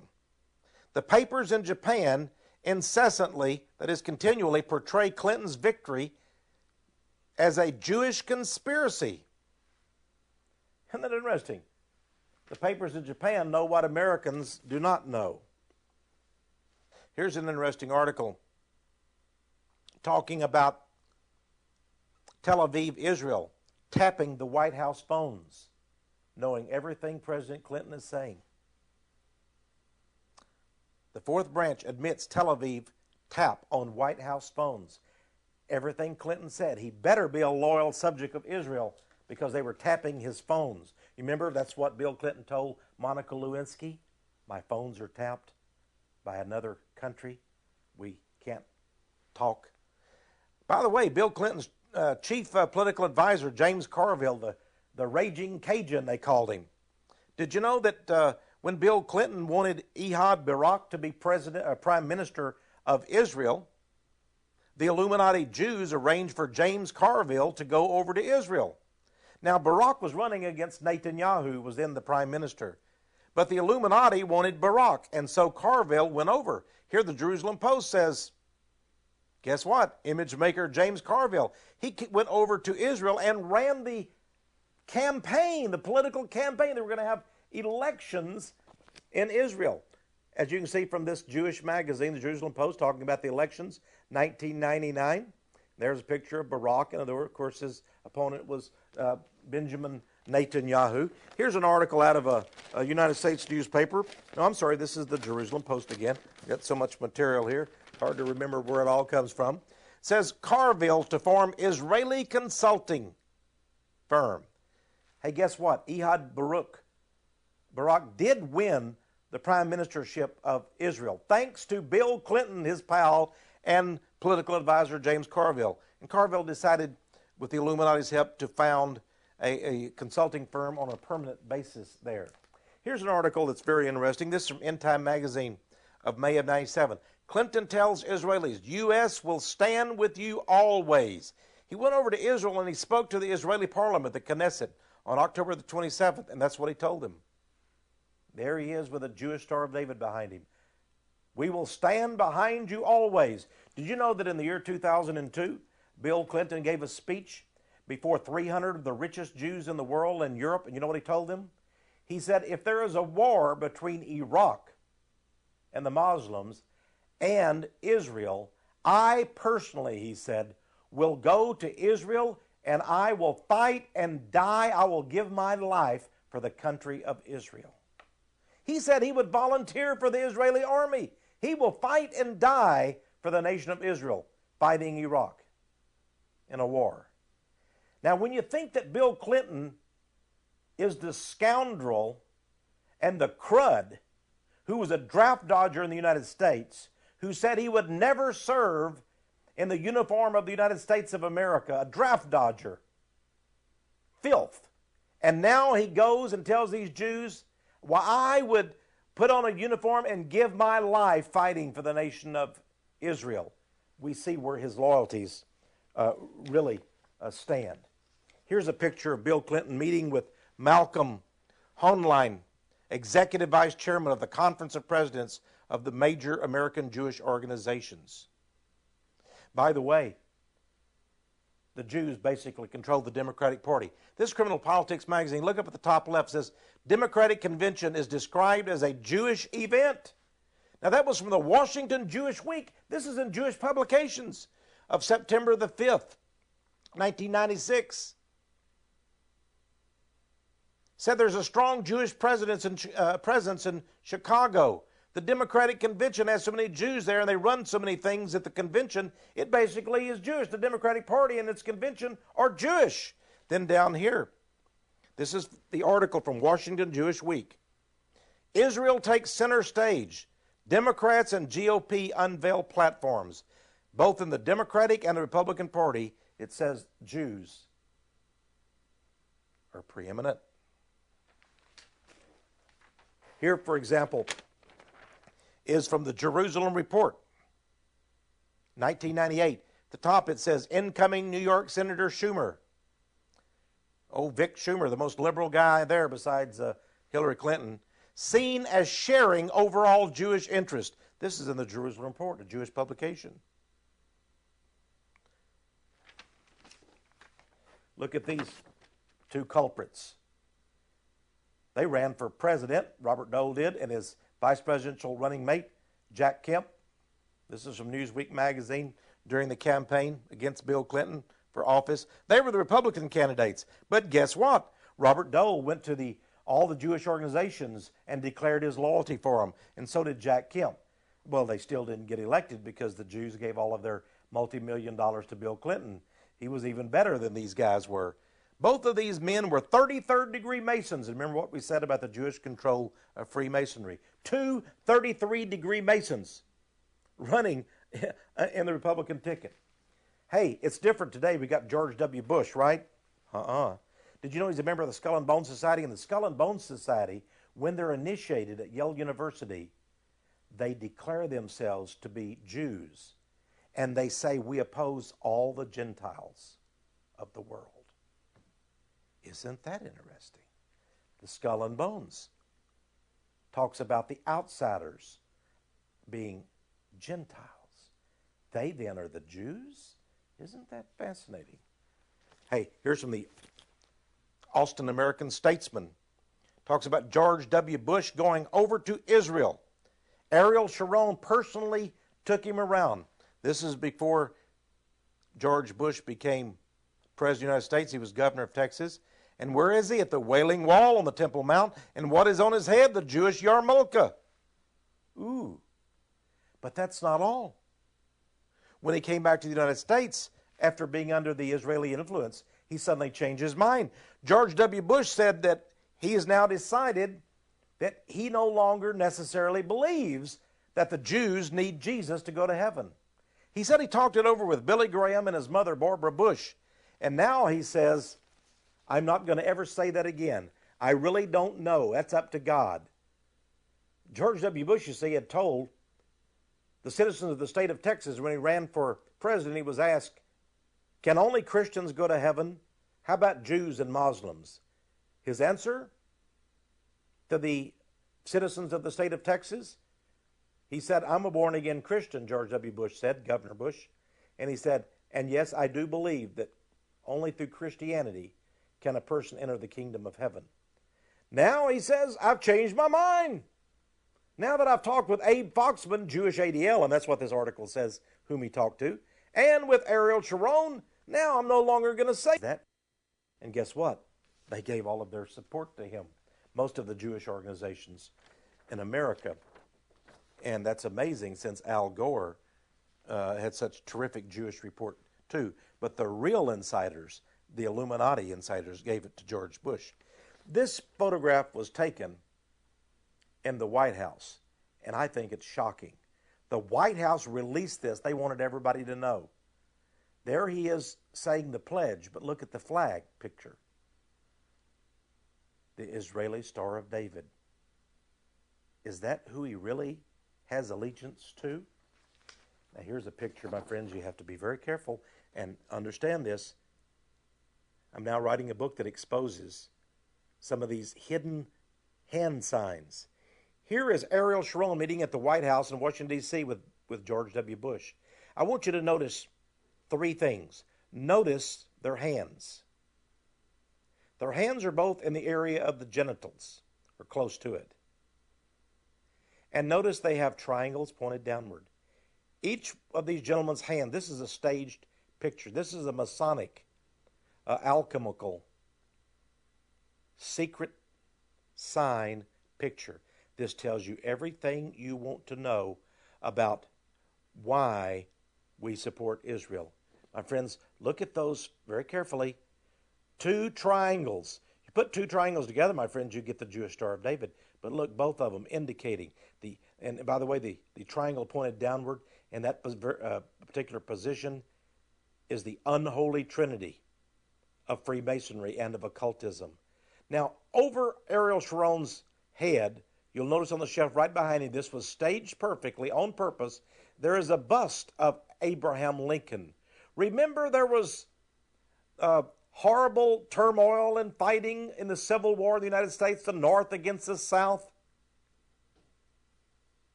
Abraham Lincoln led the forces to unite the country. Now today in Israel, there is fighting between the Palestinians and the Israelis in that same country that used to be just Palestine. Now it's called Israel. And you know what this is a sign of? We will unite. We will put down the Palestinians, and then we will control all of Israel. Just like Abraham destroyed the South and brought together again in a union the North and the South in the Civil War. I will be the Abraham Lincoln of Israel, this picture declares. And that is with George Bush's approval. And then the two triangles there of Masonic occultism. My friends, what does that tell you? Okay, now we get to the fact that one of the reasons they have such powerful influence in America is because of our Christian leaders. There's Jerry Falwell, there's Pat Robertson, there's James Dobson.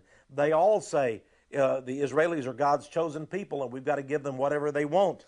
You know, that's what God will bless us. Of course, that's not true, but that's what they believe. Here, by the way, is a picture of Tom DeLay. He's one of the chief Republicans in the House. And he gave a speech which he flat out just said, it's in the Bible. It's in the Bible, so we've got to give We've got to give all of our support to Israel, and basically Tom DeLay said to hell with the Palestinians. Now here's some interesting pictures. Did you know there was a bill passed, George Bush Sr. passed a bill in Congress called Education Day, and it was by the Lubavitcher sect of Orthodox Judaism, promoting that. I thought there was a separation of church and state. The Lubavitchers, and here, by the way, is a picture of Rabbi Menachem Schneerson, head of the Lubavitchers. The Lubavitchers believe he is the Messiah. Of course, he died, but they believe he's going to be resurrected and come back to life. Look at some of these pictures of powerful Americans, senators, presidents, and so forth, meeting with the head of the Lubavitcher cult of Judaism.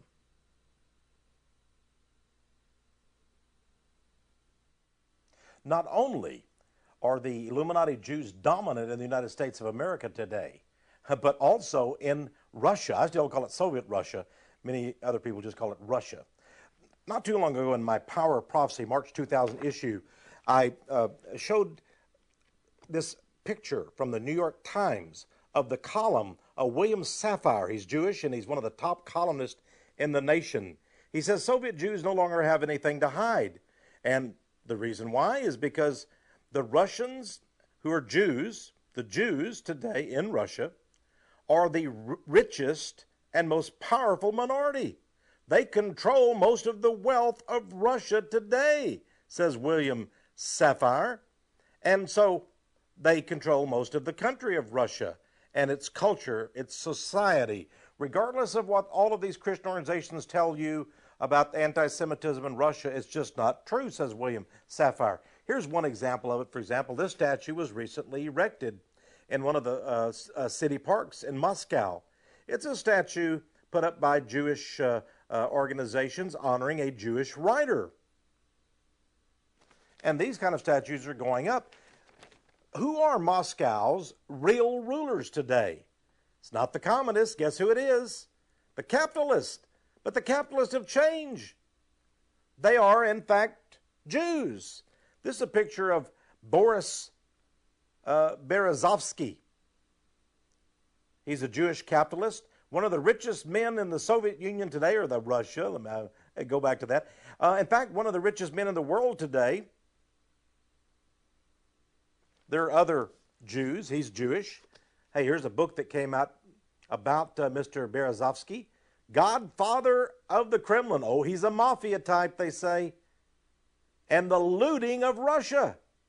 All of those billions of dollars in aid money we sent to Russia, where did it go? To these Jewish Illuminati millionaires who are members of what they call the Red Mafia. Oh, they have a godfather in the Kremlin. And Vladimir Putin, I believe, is part of that whole mess. These guys even fight each other just like the godfathers in America did. Here from Newsweek says the Russian Mafia goes global. Look at the all-seeing eye. The Russian Mafia goes global. I told you about the great city. All of these are Jews. There's a book put out by R.I. Friedman called, I was going to tell you about it, I don't have the time, called Red Mafia. You ought to get a copy of it. He's Jewish, and he explodes these facts I'm telling you about. Here's Mark Rich. He's a billionaire. He was given a pardon even though he was a criminal and deserved to go to prison. He fled the United States when he was indicted, and old Bill Clinton gave him a pardon. Well, it made a lot of press, but let me tell you something. Mark Rich was one of the men who laundered money for these Russian Jewish Illuminati chieftains.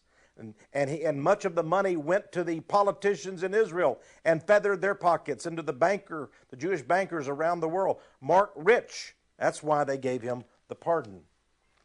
By the way, if you don't believe me, here in the Jewish publication, The Forward, March the 2nd, 2001, published in New York City, says, new links tie pardons, that is of Mark Rich, to secret Israeli deals. The Prime Minister of Israel personally called Bill Clinton and arranged it. And you know, I'm not surprised at these criminals. Here's a picture of Bugsy Siegel. Television channel did a bio, the History Channel, on Bugsy Siegel. He was the Las Vegas head of the Jewish mafia. Of course, Mayor Lansky headed all the mafia, Italian and Jews in the United States. Here again, we see the evil nature of these Illuministic Jews. Of course, the founder of communism was Karl Marx, a Jew, also a high priest of the Church of Satan, and Richard Wurmbrand, a great Christian man who was a prisoner over in Eastern Europe of the communists, certainly exposed that. Hey, in Soviet Russia, it was the Jews that founded, the Illuministic Jews who founded Soviet communism. Don't think they were just communists. They weren't even Russians. Most of them, they were Jews, and some of them were from the United States. Here's a poster that was distributed in Russia early in 1917, right after the communist Bolsheviks had taken power. It shows the 5 leading founders of Soviet communist Russia. Oh, they were proud of these men, and they put out a poster to recognize them. There you see, by the way, Vladimir Lenin. His picture is at the very top. And right below him in the center is his chief deputy, the number 2 man, Leon Trotsky. All 5 of these men were Jews. And by the way, this is also from this book. You can get this book, Behind Communism, Criminal Politics Magazine. Behind Communism. You'll find out that it was run by the Jews. By the way, one of the men who exposed this fact was this gentleman right here. Winston Churchill. Of the Jews, he wrote an article, by the way, all the way back February 8, 1920, Illustrated Sunday Herald of London. Before he became prime minister, he said, from the days of Illuminati leader Weishaupt to those of Karl Marx to those of Trotsky, this worldwide conspiracy, that is of the Jews, has been steadily growing. And now at last this band of extraordinary personalities from the underworld of the great cities of Europe and America have gripped the Russian people by the hair of their heads and become the undisputed masters of that enormous empire. The Jewish Illuminati, who were underground but had billions of wealth, now are the masters of the Russian empire. This man, an American Jew, helped to finance the Bolshevik Communist Revolution, Jacob Schiff. Here's a picture of Stalin. He was married to a Jew, had a Jewish wife, but many people say he was not Jew. There he is with Lenin. Then here's a picture of Lenin. He went mad in his last days, screamed, would howl at the moon. He died of syphilis of the brain. He was Jew. You say, oh, I never knew he was Jew. Hey, here is an article that came out, Associated Press across the United States, talking about the Lenin Museum. They still have the Lenin Museum and the body of Lenin Museum. It talks there at the museum. It talks about how many tourists come there. And now the curator of the museum and all of the Soviet press, now that the communists have fallen over there supposedly, they admit that Lenin was a Jew. This article talks about it. Yes, Lenin was a Jew. That's something they hid before. Now here is from the Jerusalem Post International Edition. Who was a Jew? Why, Lenin, of course. Why, Lenin, of course. We can keep going on talking about this. Had so much information. By the way, here's another picture of Mr. Trotsky. Did you know he was from the Bronx, New York? He was editor of a communist Jewish newspaper in the Bronx, New York. He left with money from American Illuminati Jews and went over and joined with Lenin to found communism in Soviet Russia. If you don't believe that he was in the Bronx, New York, just read the Encyclopedia Britannica. Here's the section out of it. And it has his real name. His real name is not even Leon Trotsky. His real name is Lev Davidovich Bronstein from Bronx, New York. Here's another Jew that did much of the killing in the Soviet Union.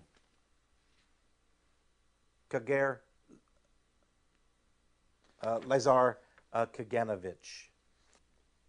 In 1998, Time magazine named Ben-Gurion, David Ben-Gurion, the first prime minister, 1948, of the state of Israel, one of their 100 pioneers of the 20th century. Here's a picture of Ben-Gurion. Interestingly enough, it said that he was an avid admirer of Vladimir Lenin and of communism. The first prime minister, a communist. Now, we see then, my friends, these people founded communism in Russia. These Illuminati Jews have now founded the Mystery Babylon system. The same men, the same system. They were responsible for the French Revolution and the Order of the Illuminati in its founding. Now they control the United States behind the scenes. I believe there has been basically a coup d'etat in America. They control Russia, and they control almost every nation on earth. And now let's look at the men themselves, the men who comprise the Illuminati bloodlines, the men who have as their goal, I'm convinced, to bring forth a Jewish utopia on planet Earth and then usher in the New Age, New World Messiah. I have a collection of different reference books in my library, and one of them is a set called 10,000 Famous Freemasons. 10,000 Famous Freemasons. It's published by the Scottish Rite, the largest Freemasonry organization in the world. It's interesting, the names that you find, some men you never expected to be Masons, and yet they're listed in this tremendous reference. I immediately, when I began to look at the Jewish Illuminati, I began to look at this book to see whose names might be in it. And of course, probably the premier line or dynasty or family of the Illuminati are the Rothschilds, the fabled Rothschilds. Now, in page 74 of this reference, we have the two founders of the Rothschild dynasty listed as Masons, in fact. Very fascinating, isn't it? And I want to read you the bio, or a little bit of the bio, for Nathan Meyer Rothschild, who lived, it says, 1777 to 1836.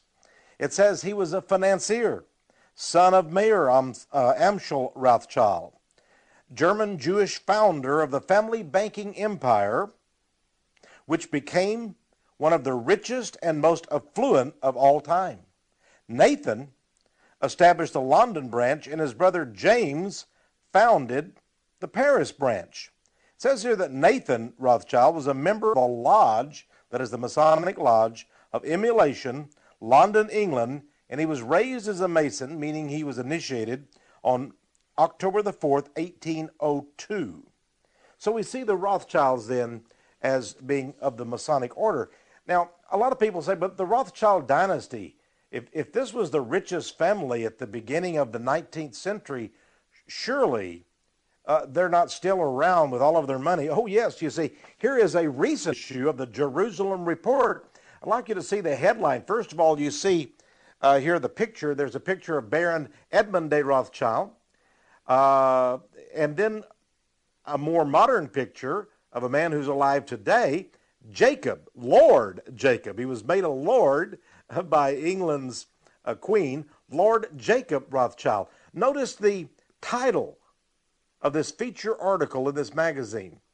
Now, the Jerusalem Report, put up by Jewish sources, they call them the immortal Rothschilds. They will live on and on as the great Jewish Illuminati dynasty. Then when we look inside and we see the article, I found a lot of interesting things, several pictures of the Rothschilds, but most of all, this map of Israel. This map of Israel.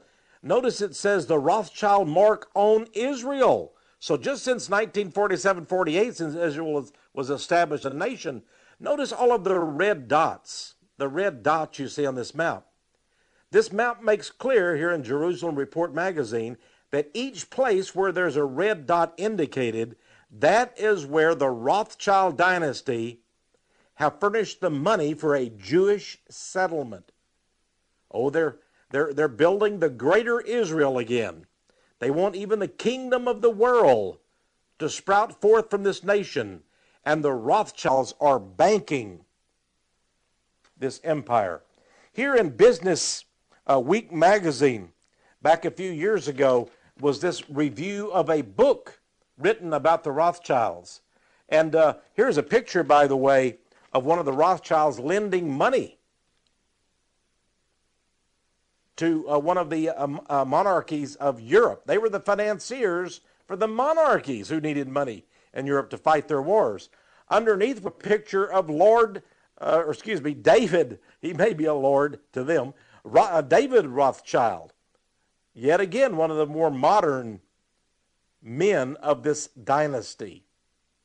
Notice the title of this article, or this review of a book on the Rothschilds. It says, they make the Rockefellers look like arrivistas. That means new arrivals. Hey, they're newcomers, new kids on the block. But the Rothschilds, even the Rockefellers, look like new arrivals. Here's an article from a British newspaper back in 1995, again of Lord Jacob Rothschild. Talked about some interesting banking activity there. And here's something from the European newspaper. I reported on this in my book, Circle of Intrigue. Here again is Lord Jacob Rothschild. Now, he's only one of a number because the Rothschilds comprise a lot of money throughout France, Belgium, Switzerland, certainly in Germany, even down into South Africa and the United States. There are various branches of the Rothschild dynasty. This is an interesting article, though. It says big names team up for merger windfall. When you read the article, what makes it fascinating, it says that a new firm has been established, a financial firm, to put together a coming wave of European mergers and takeovers. A multi-billion-dollar firm to be called J. Rothschild, Wolfenson and Company. So Lord Rothschild is going in with James Wolfenson. Who is James Wolfenson? He's an Australian multi-billionaire, a Jewish man, another member, I believe, of the Illuminati. Mr. Wolfenson, even though he's from Australia, was appointed by President William Clinton as the head of the World Bank. So we have from the Rothschilds to the World Bank, but they're working together in tandem to make many more billions of dollars. Here's a letter I received from a gentleman, Gordon France from Fairlawn, New Jersey, several years back. He says, I am a Christian and an archaeologist. And he states, I found one of your statements in your recent newsletter about the Rothschilds of great interest. The reason why, he said, is that I am convinced that the agents of the Rockefellers and the Rothschilds are working together behind the scenes in Jerusalem. He says, in 1980, I worked on an archaeological operation in Jerusalem in preparation for a major building project. The excavation was funded by Yad Hanadiv, the Rothschild Foundation. He says they intended to put their world headquarters there in Israel. And he goes on to send me several bits of information. Here is something that someone sent me from the German publication News from Israel, November 15th, 1992. Here's what it says. It says the Supreme Court building in Jerusalem is the title. It says the building of the Supreme Court for Israel in Jerusalem was inaugurated on November 10th, 1992. It is a magnificent and complete architectural marvel, one of the first of its kind in Israel. The cost of 122 million Deutschmarks was not paid by the government of Israel, but by the well-known family of Lord James Rothschild of England. Rothschild paid the money for the Supreme Court building to be built in Jerusalem for Israel. But listen, that's not all. It says the unique architectural feature of this huge building is its library. Its library, which is built in the shape of a pyramid. Pyramid. But didn't God tell the Jews, come out of Egypt? Now, one of the other things I have discovered is that the Rothschild family gave a great amount of money to build the Hebrew University in Israel. And in the courtyard, right outside the library at the Hebrew University, has erected a huge Egyptian obelisk, an obelisk, a monument to the sun god. How very fascinating. Here's an ad we got out of Jerusalem Post newspaper. It's an advertisement. It says only 22 families will live in style in the new building.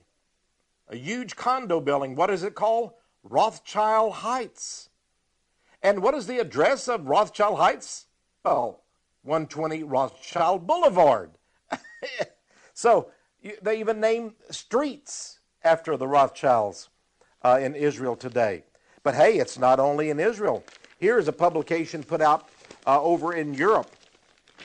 Notice there's a woman there shown in the picture with a new model of the euro dollar. This article tells us something very fascinating. Notice that the title is Mayer Rothschild Returns.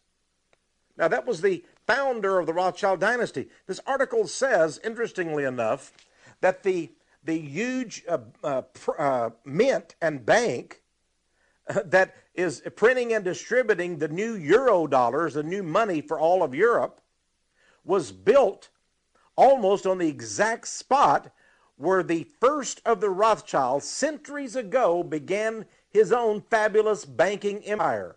Was that not a symbolic step? Imagine that. Now, a lot of people say, what did this man look like? Mayer Rothschild, the first of the great clan. Here from this is the Jewish Encyclopedia, volume 10 of 1905. There indeed is a picture of Mayer Rothschild.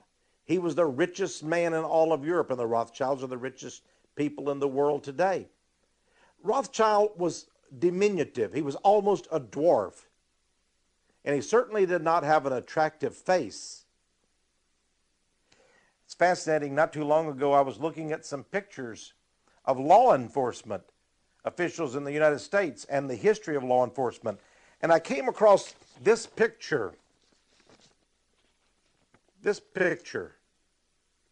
Guess who that is? Well, it looks like the spitting image of Rothschild. But it's J. Edgar Hoover, the first head of the FBI in the United States, and famous or infamous, depending on your attitude. Now, what's fascinating about this picture and about Mr. Hoover, I'm wondering if there's some kind of a blood connection with the Rothschilds, but it's fascinating to me that Hoover was indeed a 33rd degree Mason. And they even have a Hoover exhibit that they've set up in the House of the Temple, head of the headquarters building for International Freemasonry in Washington, D.C., to honor their man, J. Edgar Hoover. And by the way, up at the top here, from a newspaper article, this little cartoon of J. Edgar sitting there in women's clothing. You see, it was widely known among insiders that J. Edgar was a transvestite and a homosexual. He was also, as I said, a 33rd degree Mason. The original Rothschild was a 33rd degree Mason. Now we leave the bloodline of the Rothschilds and we go to another one. And there are a number now, but these are two of the mighty bloodlines of the Jews. Here is a book, it's a biography. It says King of the Castle. And at the top you see a picture of Sam Bronfman. Samuel Bronfman and his wife, the great dynasty of the Bronfmans from Canada here in North America. Samuel Bronfman is no longer head of the dynasty, but I'd like to read you what the back cover of this book says. It's quite revealing. It says, "It would be a fascinating story," Bronfman once said, "if I could ever tell the truth of all that happened." Get that? If he could tell the truth, it would be a fascinating story. Of course, they tell a lot of the truth in this. It says that this is an exciting story, this book about Samuel Bronfman, the founder of the Bronfman dynasty. An exciting story, bootlegging in the 20s and 30s, corporate takeovers in the 50s and 60s, and a leading man who could never make it in proper society. It says, through decades of deals, scandals, legal explosions, intra-family warfare, Samuel Bronfman, the immigrant son, built a $7 billion kingdom nurtured on liquor and reaching out to oil companies, hotels, mines, factories, and real estate all over the world. Did you know that Samuel Bronfman may be gone, but this man now appears to be the head of the Bronfman dynasty today? There is Edgar Bronfman. He recently went to the White House when the Clinton was in power, and received the Presidential Medal of Freedom from President Clinton. Notice there is a strange idol right behind him. Is it not a bull? Some people might say, well, that's an indication of the bulls of Wall Street, right? Meaning prosperity and boom. Is it? Did you know that a bull was emblazoned on the gate of Ishtar, the entryway to Babylon? Could that be the symbolism here? The return of Mystery Babylon through these families? I recently received something quite interesting in the mail. You see, Edgar Bronfman is the head of the World Jewish Congress, powerful organization. And I actually received this. I don't know, I guess because I get so many of their publications, but they sent me a card and invited me to become a member of the World Jewish Congress. Well, I'm not Jewish, of course, but it says here, World Jewish Congress, and if I accepted this card, by sending a generous donation, of course, I could become a diplomat, whatever that means. See, they've even got the card with my name on it. But notice I never took it off the thing. I'm not interested in being a diplomat of Mr. Bronfman's organization. Listen to what he said in the letter to me. And of course, this was sent out to many people in this fundraising letter. Mr. Bronfman said, "You may be surprised to learn that the World Jewish Congress is fighting international terrorism. But that is because most of our activity is very sensitive and must be kept confidential." And I wonder who those terrorists are. By the way, the Bronfman dynasty owns the biggest liquor and whiskey business in the whole world, Seagram's and Sons. And notice this ad. Now, this is an interesting ad that came in a magazine, and I'll show you the cover of the magazine in just a moment. Here is a magazine for a gay festival. It says we will honor the long road to freedom of the gay and lesbian movement. Seagram's promoting gay and lesbianism. The Bronfmans, the Illuminati. By the way, this ad was published in this magazine. Here's just a cover, a copy of the cover. The Advocate, which is a homosexual magazine. And by the way, notice who they have on the front cover. The tolerant bully, they call him. But he's a big buddy of theirs because he is a bisexual, and I have the documentation on that. There is Rudy Giuliani, former mayor of New York, who is definitely a kiss-up to the Bronfmans, the Rothschilds, and the others. Now, one of the men who many people actually believe could become the Antichrist, this is from European newspaper, is a man named King Juan Carlos. He's the king of Spain. Here he is receiving his kingdom from General Francisco Franco decades ago. Juan Carlos. But it is said that Juan Carlos owes everything he has to the Bronfmans. Now, one of the things we need to know about the Bronfmans is their extensive media holdings. This is why they're able to so influence public opinion around the world, and especially in the United States, because the United States is basically the proxy for the Jewish Illuminati. Here it's interesting. This is from a recent issue of Time magazine, and it talks about the many network and other media executives throughout the world. All of these people, I believe every man here, practically except one, is Jewish. There's old Ted Turner. He's the only one who is not Jewish, but he sold his network, CNN, to a Jewish billionaire firm. Now, my finger was covering up there. You'll see this picture right here is a man named Edgar Bronfman Jr. He's the son of Edgar Bronfman Sr. that we just talked about, and he was head of AOL, Time Warner, the largest online computer corporation in the world. Time Warner, the largest cable network in the world. And also he's connected with MCA Universal Studios, one of the largest movie studios in the world, etc. Movie studios, newspapers, magazines, newspapers.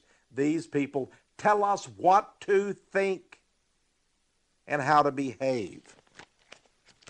My good friend John Barella, a pastor, head of the ministry Today, the Bible and You, put out a little booklet some time ago, and I'm sorry this is now out of print. It's called Media, Evangelism of the New World Order, or of the coming New World Order. Notice the illustration there. That's what Mr. Barela, and I believe he's absolutely correct, this fiendish hand, that's what he thinks of the media, but it is run by the Jews. Some years ago, Marlon Brando on the Larry King television show complained that Hollywood was run by the Jews, and I mean to tell you, they almost destroyed Marlon Brando. He had to come back and apologize for what he said. It was true, but they didn't want people to know it. This is an article or an advertisement that was in the Jerusalem Post newspaper inviting people to become a guardian of Jerusalem. I noticed that Edgar Bronfman was one of the chief guardians and inviting other people to give money and to bring about the reestablishment of Jerusalem as a great world capital. I believe that's their goal. But some of the pictures are very interesting. At the top is Mayor Khalek, the former mayor of Jerusalem. But we also have Mario Cuomo, former governor of New York, and just a number of other people, including Netanyahu. And by the way, one of the men, one of the men who is the richest, among the richest in the world, and dynasty, are the Wallenbergs of Sweden. And guess who is married to one of the Wallenbergs? This man. Here we see a press clipping of Kofi Annan. He, in fact, is the Secretary General of the United Nations. How did he get that job? It might be the woman who is right behind him there. That's his wife, and she's a member of one of the most wealthy Jewish families in the entire world. Interesting. Here's an article about a woman, and actually this is a divorce case. She's divorcing her husband. They had a big split. This man is also one of the richest men in the world. He has over $5 billion. His name is Wildenstein. I want to make sure I had that right. And her name is Jocelyn Wildenstein. I would like you to see something here. First of all, it says a billionaire's wife demands $1 million a month in alimony. I want you to look at her face very carefully. You know she has a strange face? The woman has had over a dozen plastic surgeries. Her husband wanted her, evidently, to look like a lioness. Her face was disfigured so she could look like a lioness. Talk about kinky, my friends. Wow. By the way, here's an article. This is Knight Ridder newspapers, but I got this out of the Austin American Statesman newspaper. Talks about political payoffs to Americans cited in Israeli turmoil. What does that mean? Political payoffs. It mentions that a man down in Miami, Florida, one of the richest men in the world, Irving Moskovitz, has given many millions of dollars to help rebuild the temple in Jerusalem. And he's also given to a number of other Jewish groups. Now, if you would like to see the center of power too, here in Midnight Call, a Christian prophetic magazine, at the very bottom of it, we see something fascinating. We see a picture of 3 very powerful men. There on the left side is the head of the, let me make sure this world, Joseph Stiglitz, also one of the heads of the World Bank, is on the right there. In the middle, we see James Wolfenson, who we discussed earlier, of the World Bank. And then we see Michael Kamdesis, who is with the European Community. By the way, here's another picture in the same magazine that's quite fascinating. It was of a demonstration held in Russia during the days of Boris Yeltsin. Notice this person is very upset, and they're holding a picture of Boris Yeltsin, the president of Russia, and on his forehead, they've marked it or defaced his a picture with a Jewish Star of David.